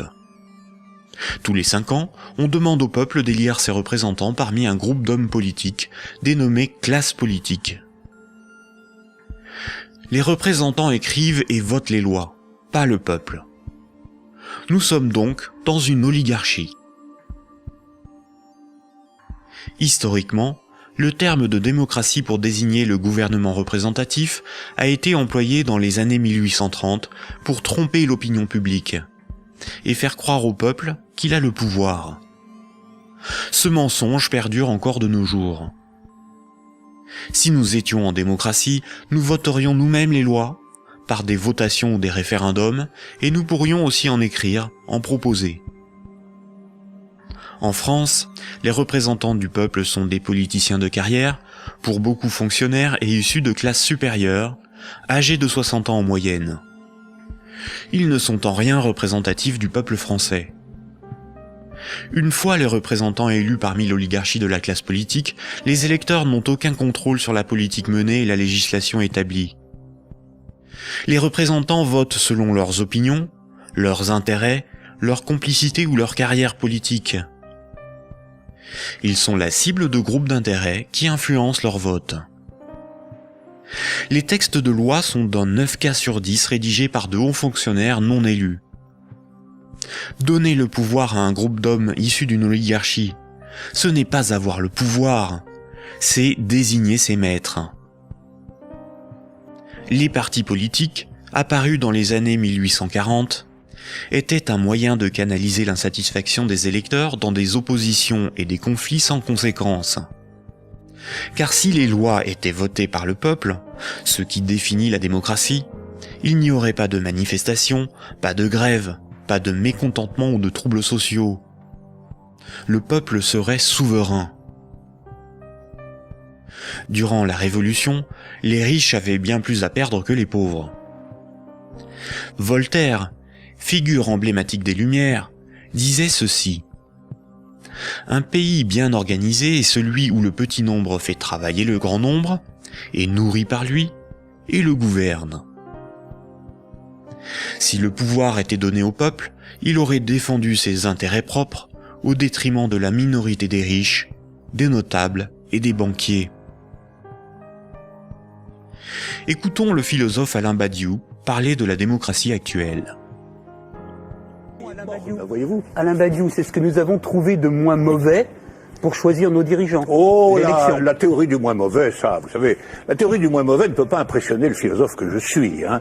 Elle a beaucoup servi pour justifier le pire, le moins pire par rapport au plus pire, par exemple. C'est Churchill qui a inventé cette histoire, qui a consisté à dire que la démocratie, c'était le pire de tous les régimes, à l'exception de tous les autres. Il avait raison ? Eh ben non, il n'avait pas forcément raison. Pourquoi aurait-il eu raison ? Parce que sous la démocratie, on peut vivre. Oui, il se peut que le meilleur régime politique soit à venir, qu'il dépende d'une invention de l'humanité. Après tout, vous savez, pendant des millénaires, ce à quoi nous assistions, c'était à des théocraties, à des régimes extraordinairement tyranniques et oppressifs. Ils ont duré bien plus longtemps que votre démocratie, bien plus longtemps. Donc cette démocratie, c'est peut-être tout simplement une sorte de petit intervalle dans l'histoire. Surtout que elle ne marche que là où le capitalisme est déchaîné. Hein. Ça, c'est un fait. Hein. Le régime parlementaire démocratique, je le constate, c'est un fait. Il n'existe comme régime installé, consensuel, conséquent, que là où l'économie capitaliste s'est développée. Et quand l'économie capitaliste commence à flancher, ce type de représentation politique se sent aussi un peu malade, n'est-ce pas ? C'est là où on en vient au cœur de votre pensée. Un tout petit moment d'explication. Vous êtes, Alain Badiou, un de ceux qui avaient revendiqué le mot communisme, alors même que les régimes communistes ou étiquetés communistes étaient effondrés. Vous aspirez à un régime politique qui serait placé sous le signe de l'égalité. Tout votre livre, toute la République de Platon, tourne autour de cette idée. La cité idéale, c'est la cité de l'égalité, la cité de l'idée juste, donc du communisme. Et quand vous nous dites, pour moi, le capitalisme, c'est l'équivalent de la démocratie, là est la racine de votre rejet de la démocratie, je ne vous trahis pas. De cette démocratie-là. Parce que je n'accepterai pas de dire que je rejette la démocratie. Vous avez parlé tout à l'heure d'une illusion démocratique, mais la démocratie que nous connaissons aujourd'hui, c'est elle qui est l'illusion démocratique. Parce que personne, dans le débat politique français ou étranger, dans les pays démocratiques, ne veut abolir le capitalisme. C'est ça le sujet. C'est pas exactement ça. C'est un petit peu plus précis. C'est parce que les différents gestionnaires possibles de notre société sont des gens qui, de toute façon, admettent pour l'essentiel l'ordre établi. Ça, il faut en convenir. D'ailleurs, s'ils n'admettaient pas les uns et les autres l'ordre établi, ils n'accepteraient pas de se succéder comme ils le font. Il faut bien que tel candidat ne soit pas extraordinairement différent de tel autre pour qu'ils puissent alterner le mouvement des affaires restant à peu près le même, après tout. Donc il y a un consensus fondamental qui fonde ce que vous appelez, vous, la démocratie, qui est une démocratie tout à fait normée, tout à fait particulière, et qui repose sur des acceptations fondamentales premières. Voilà. Et donc je soutiens que nous ne vivons pas du tout dans la démocratie. Nous vivons en réalité en oligarchie. Voilà. Nous sommes dominés par une oligarchie financière, politique et médiatique. Tout le monde le sait d'ailleurs. Tout le monde voit parfaitement qu'il faut absolument maintenir ce système pour maintenir le système politique lui-même. Qui gouverne dans la cité juste, dans la cité idéale? Eh bien, qui gouverne normalement dans la cité juste, dans la cité idéale, c'est précisément tout le monde. C'est la démocratie véritable. C'est-à-dire qu'il n'y a pas d'État séparé de l'ensemble des gens. Voilà. C'est ça la cité idéale. La cité idéale, c'est la grande idée communiste de Marx lui-même, qui est un peu oubliée, mais que je voudrais rappeler. C'est le dépérissement de l'État. C'est l'idée que l'existence d'une machine d'État oppressive, séparée, qui doit être perpétuellement validée par des élections, etc., c'est une affaire vieillie, c'est une affaire qu'il faut dépasser absolument, au nom de ce que Marx lui-même appelait un régime d'association.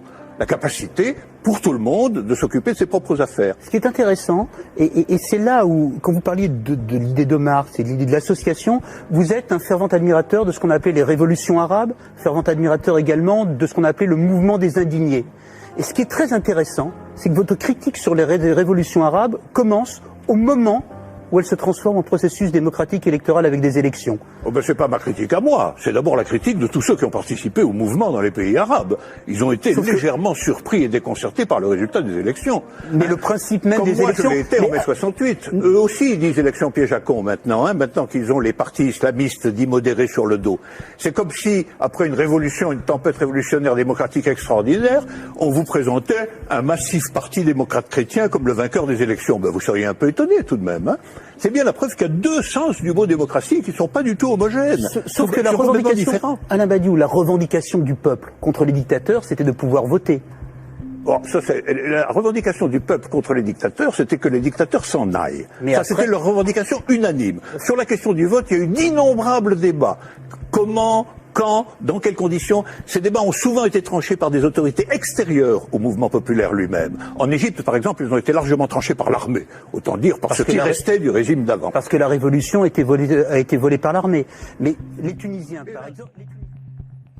Le gouvernement représentatif, en ne donnant aucun pouvoir aux pauvres, aux ouvriers et aux paysans, garantit la protection des intérêts des plus puissants et des plus riches. Aujourd'hui encore, le citoyen n'est qu'un électeur, un emprunteur et un consommateur. Il est informé par des médias inféodés aux grands groupes financiers et industriels dont ils sont pour la plupart la propriété. Le vote des lois par les citoyens, le référendum d'initiative populaire, ou la mise en place d'un parlement tiré au sort dans la population comme le sont les jurys populaires, qui sont des évolutions démocratiques élémentaires, sont systématiquement dénigrés dans les médias. L'Union européenne est une organisation soutenue à l'origine par les élites américaines pour éviter l'apparition d'une puissance concurrente en Europe de l'Ouest. Elle est néolibérale et structurellement antidémocratique. Si les peuples européens écrivaient et votaient eux-mêmes les lois de l'Union, Bruxelles ne serait pas la seconde place de lobbying après Washington. L'Union européenne est le royaume de Goldman Sachs et de la haute finance, dont les hommes se retrouvent à la tête de nombreuses institutions et même de certains États. Et nombreuses sont les carrières politiques se prolongeant dans le privé, au service des lobbies ou dans les grandes entreprises. Ce que nous appelons des euros, ce qui est sur notre compte en banque, ce ne sont pas des euros, mais une dette en euros. Ce que nous appelons crédit, prêt ou emprunt, ce n'est qu'une création de monnaie temporaire. Ce que nous appelons démocratie n'est pas une démocratie, mais une oligarchie. Ce que nous appelons un citoyen n'est rien d'autre qu'un électeur. Ces manipulations du langage empêchent les intellectuels, les politiciens, les journalistes et les électeurs de penser le monde. Elles dissimulent avec habileté le pouvoir sans égal des corporations, de la finance et du secteur bancaire.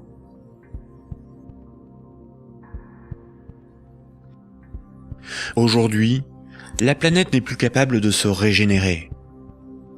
L'humanité tout entière est en train de se confronter aux limites de la Terre elle-même et manque de ressources naturelles. Toute croissance économique nécessite beaucoup de matières premières et d'énergie. Or, les ressources de la planète sont limitées. Certaines organisations militent pour qu'une nouvelle approche économique et sociale émerge, pour que nous soyons respectueux de notre environnement et sortons d'une logique de compétition, de surconsommation et de conflit. Certains font la promotion de la décroissance. La décroissance permettrait l'équilibre de l'activité humaine et les ressources de la planète. Mais la décroissance sous-entend une réduction permanente de la demande de crédit, donc une contraction de la masse monétaire qui déboucherait rapidement sur une crise économique majeure. En réalité, les nations sont les esclaves de l'impérieuse nécessité d'une dette perpétuelle pour disposer de monnaie, donc d'une croissance soutenue, impliquant une consommation en progression constante. S'il n'y a plus d'anticipation de revenus futurs, il n'y a plus de crédit, donc la monnaie disparaît, l'État ne peut plus fonctionner et l'économie s'arrête.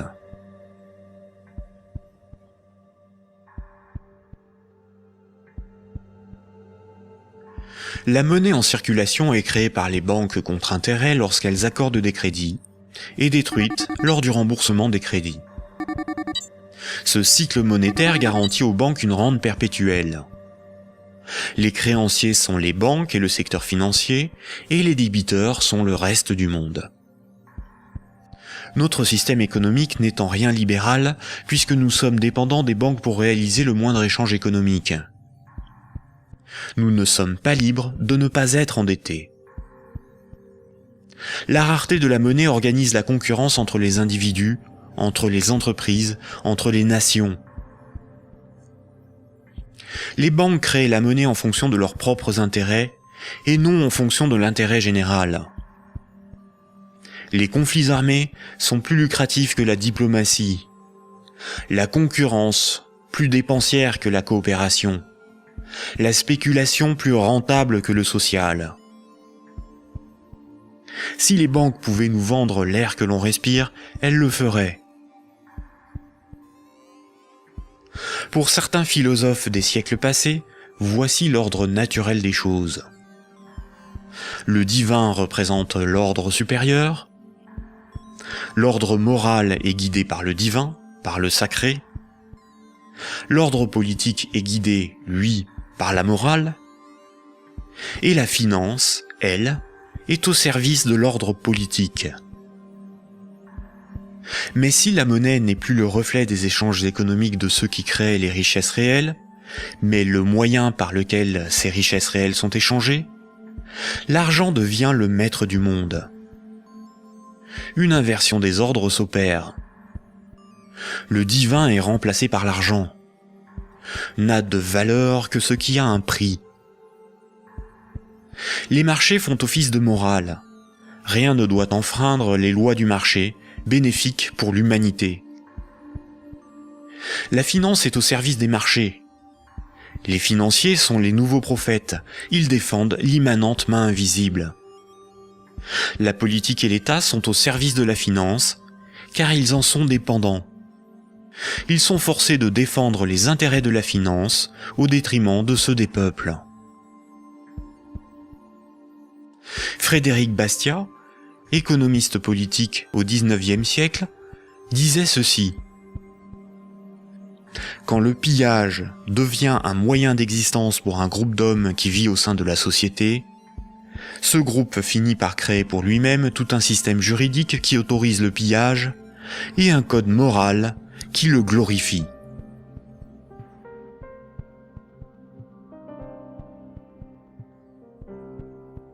Récapitulons. Voici les points importants qu'il faut retenir. Avant l'invention de la monnaie, les systèmes de comptabilité des dettes permettaient aux hommes d'échanger librement des biens et des services. Il était simplement noté ce qui était donné ou les services rendus, à qui et quand, de sorte à s'assurer que chacun donnait autant qu'il recevait. Les hommes se faisaient confiance, c'est ce qui leur permettait de se faire crédit. C'est environ 700 ans avant Jésus-Christ que la monnaie a été créée comme un outil de domination au service de souverains ou d'États. Le souverain payait ses soldats avec une monnaie qu'il fabriquait lui-même. Les soldats forçaient les paysans à accepter cette monnaie comme paiement. Le souverain s'assurait que personne d'autre ne produisait cette monnaie. Les faux monnayeurs étaient sévèrement punis. Le souverain levait ensuite un impôt dans sa propre monnaie. Les paysans étaient donc obligés de se procurer de la monnaie du souverain pour payer leurs impôts et éviter de finir esclaves, emprisonnés ou pendus. La monnaie permettait donc au souverain de payer son armée, de maintenir l'ordre par la violence et d'extorquer des biens et services à ses sujets. Dès lors, le terme de dette a été progressivement dévoyé.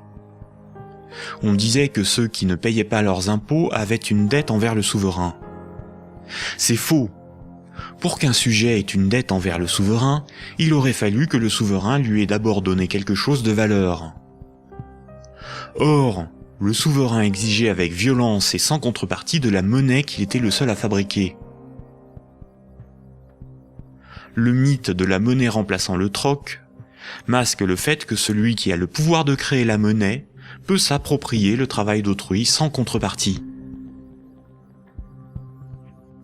De nos jours, les institutions qui créent la monnaie sont les banques commerciales privées dont le but est le profit.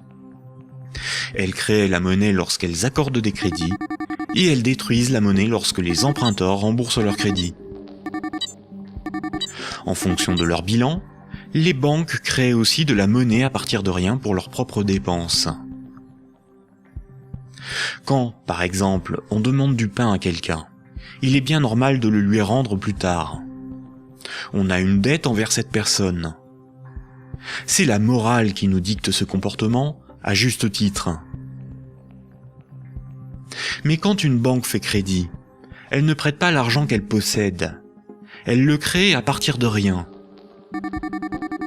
Quand un emprunteur est endetté vis-à-vis d'une banque, la banque ne lui a rien donné. Elle exige pourtant qu'on lui rende quelque chose qu'elle ne possédait pas avant d'accorder le crédit, majoré d'un intérêt pour le service rendu. C'est parce que la loi protège ce privilège qu'elles peuvent contraindre les emprunteurs à rembourser leur crédit, quitte à saisir leurs biens et à les envoyer en prison.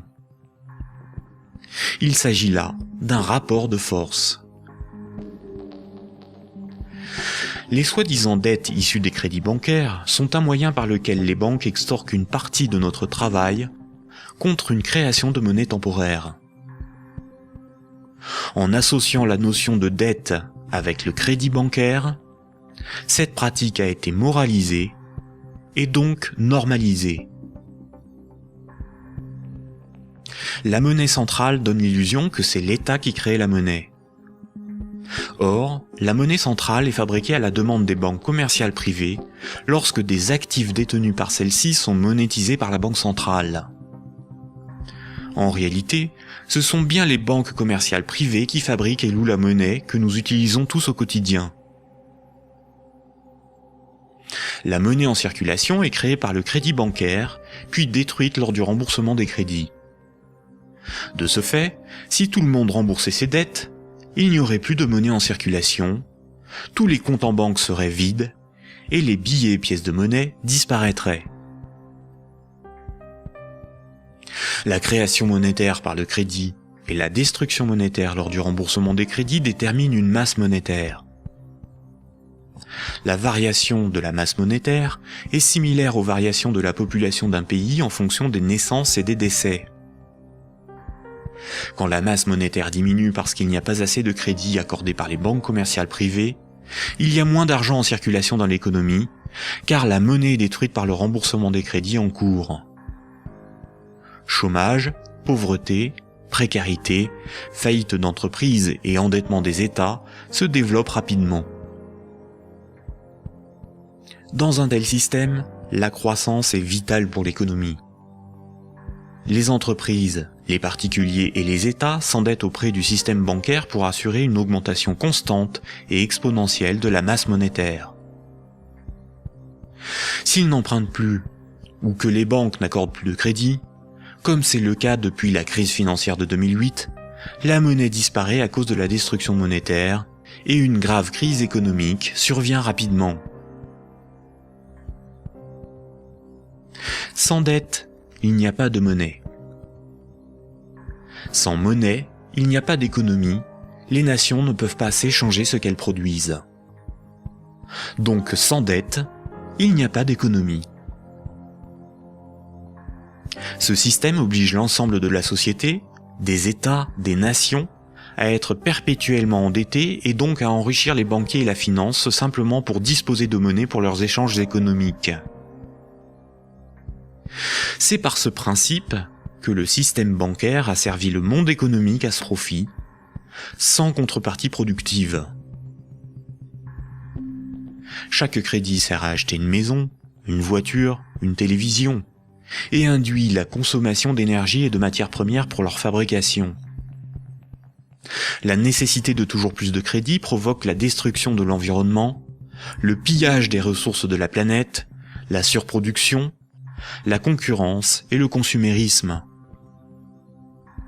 Tant que chaque unité de monnaie, chaque euro, sera issu d'un crédit bancaire, les banques gouverneront le monde et l'humanité pillera la planète et détruira l'environnement pour enrichir l'oligarchie financière. Imaginons ce que serait la monnaie du futur. Imaginons un micro-pays avec 2 citoyens. Paul et Jacques se rencontrent. Leurs comptes sont à 0. Paul a fabriqué une chaise. Il la vend à Jacques 10 unités de compte. Jacques a alors moins 10 sur son compte et Paul a plus 10. Paul peut convertir 5 unités de compte en monnaie manuelle, en billets de banque. Ainsi, tant qu'ils sont dans leurs débits autorisés, personne ne peut empêcher Paul et Jacques de s'échanger ce qu'ils produisent. Leur débit autorisé est calculé en fonction de leurs actifs et de leur solvabilité, et représente le risque financier que doit assumer la société tout entière. La monnaie du futur est un jeu à somme nulle.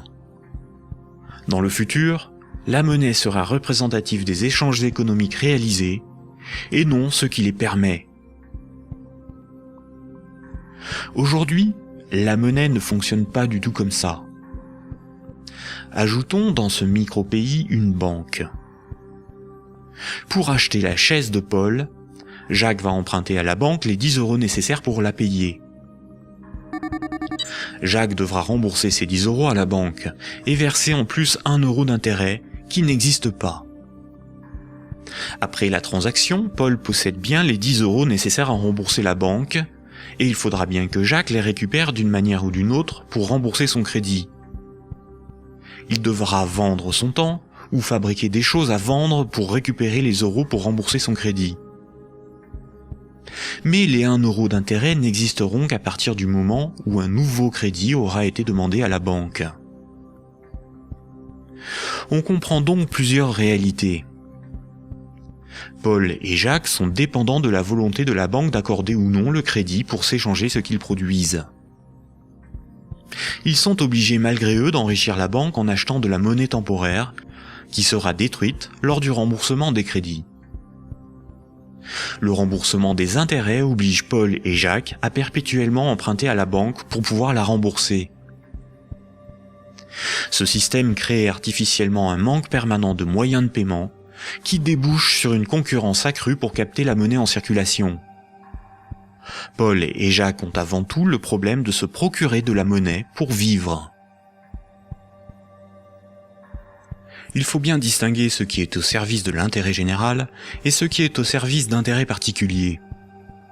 L'intérêt général, c'est l'intérêt du plus grand nombre, des nations dans leur ensemble. Les intérêts particuliers sont ceux des oligarques, des riches, des gens de pouvoir, des actionnaires, c'est-à-dire une minorité de personnes dans la société et à travers le monde. Prenons la monnaie. La monnaie sert des intérêts particuliers.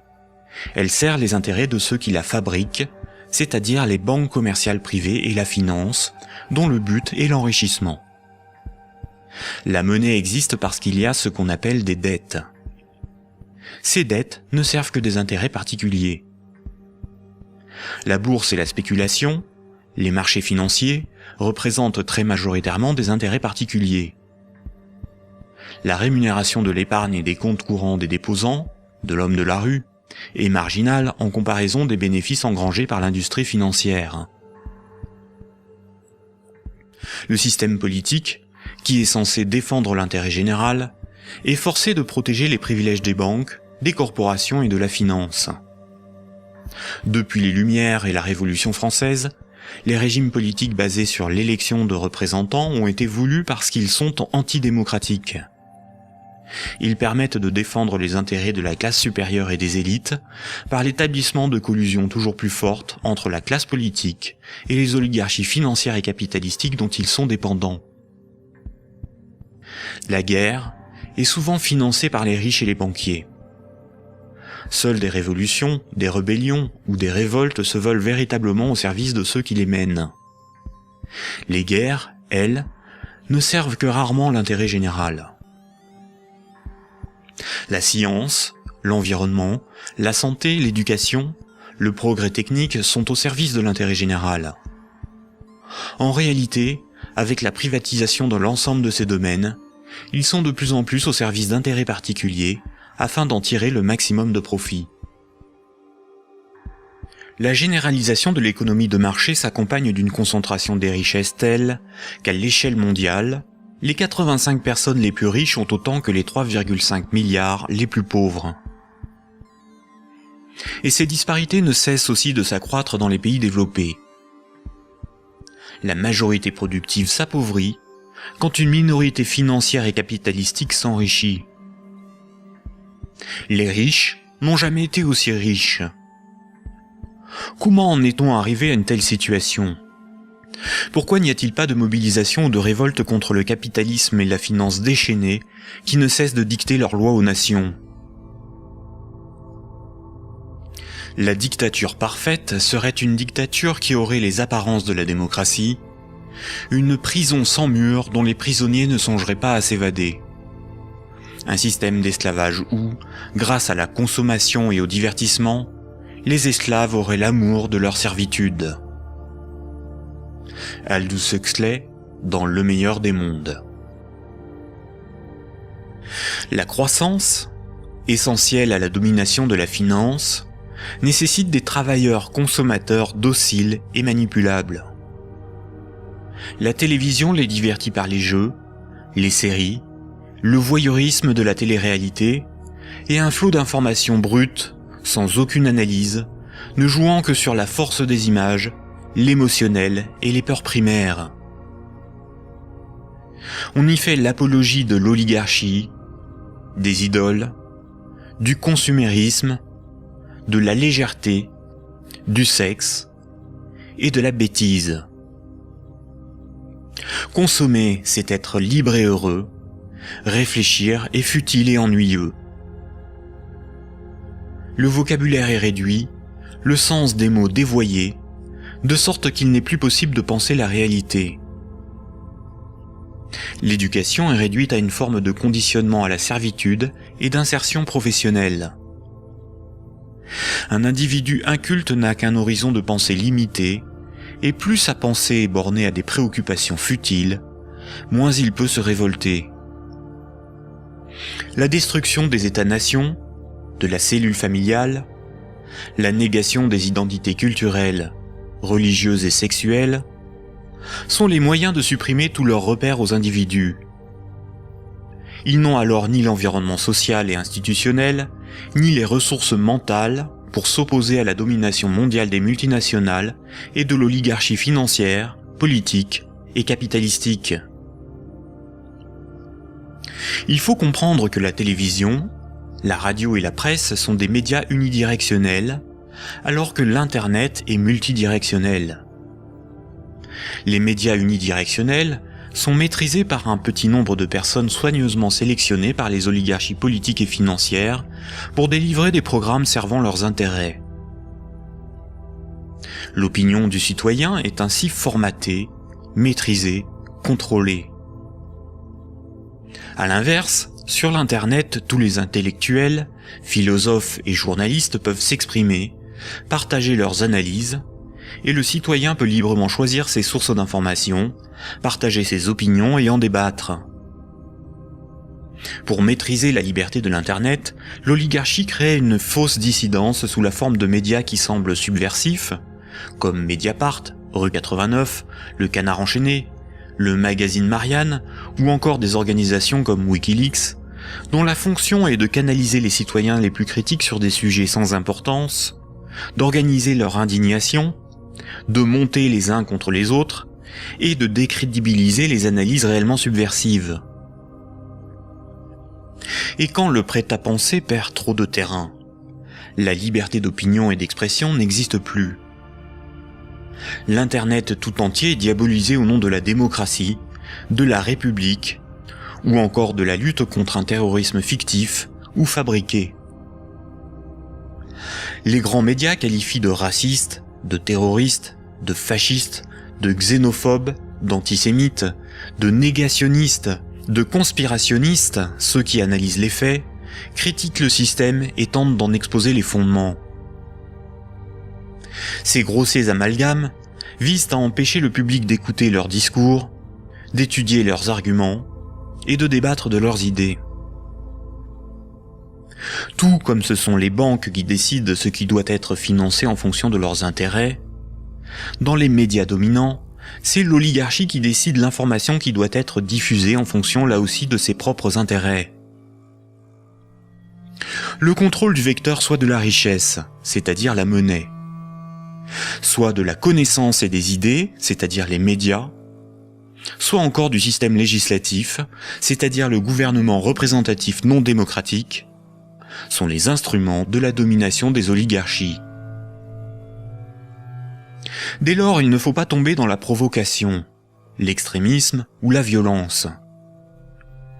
La violence et la provocation sont ce que le système attend pour justifier la censure, le contrôle d'Internet et la mise en place d'un État policier.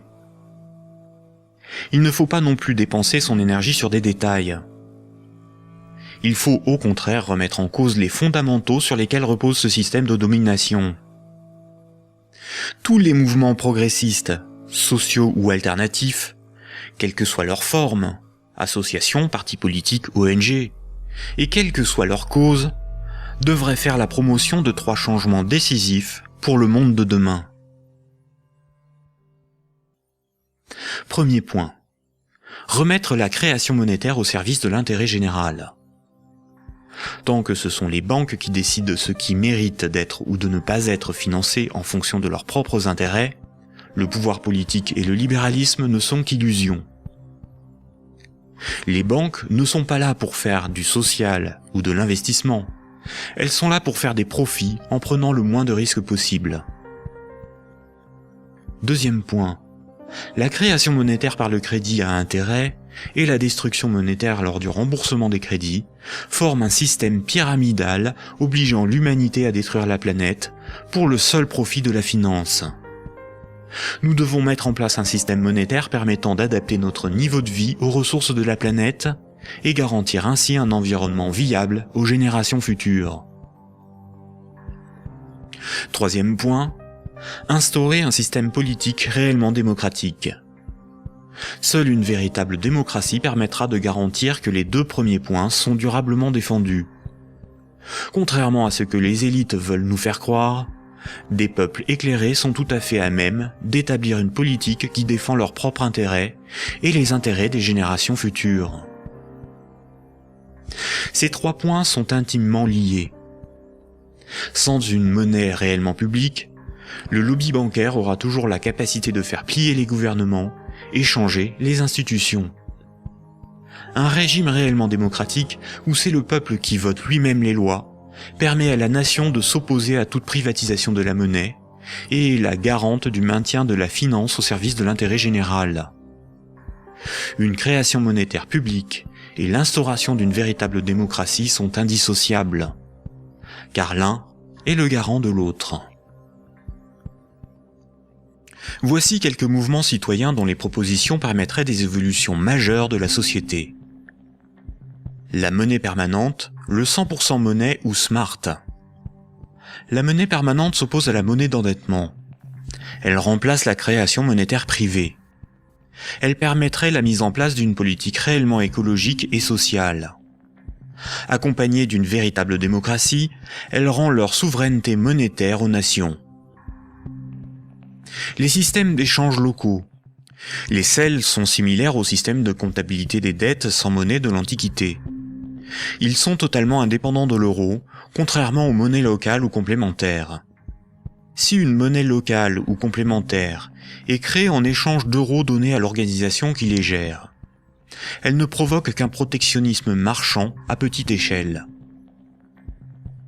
Le revenu de base est le dividende universel. Tout en bouleversant les rapports sociaux, il impose de repenser la notion de travail, de justice, et induit une refonte du système monétaire pour être appliqué à grande échelle. Le tirage au sort. Un parlement non élu, mais tiré au sort dans la population est un système par nature démocratique, incorruptible et parfaitement représentatif. Il s'inspire de la démocratie athénienne et des jurys populaires, évite les dérives électoralistes et institue l'impuissance des lobbies. La démocratie directe.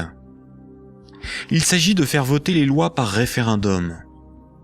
La Suisse, par exemple, par ses votations et son référendum d'initiative populaire contraignant, est très proche d'une démocratie directe. À nous de sensibiliser nos proches, nos concitoyens, nos décideurs, nos élites, sur les fondements du monde d'aujourd'hui, et de faire la promotion de ces alternatives économiques, financières et politiques essentielles au monde de demain.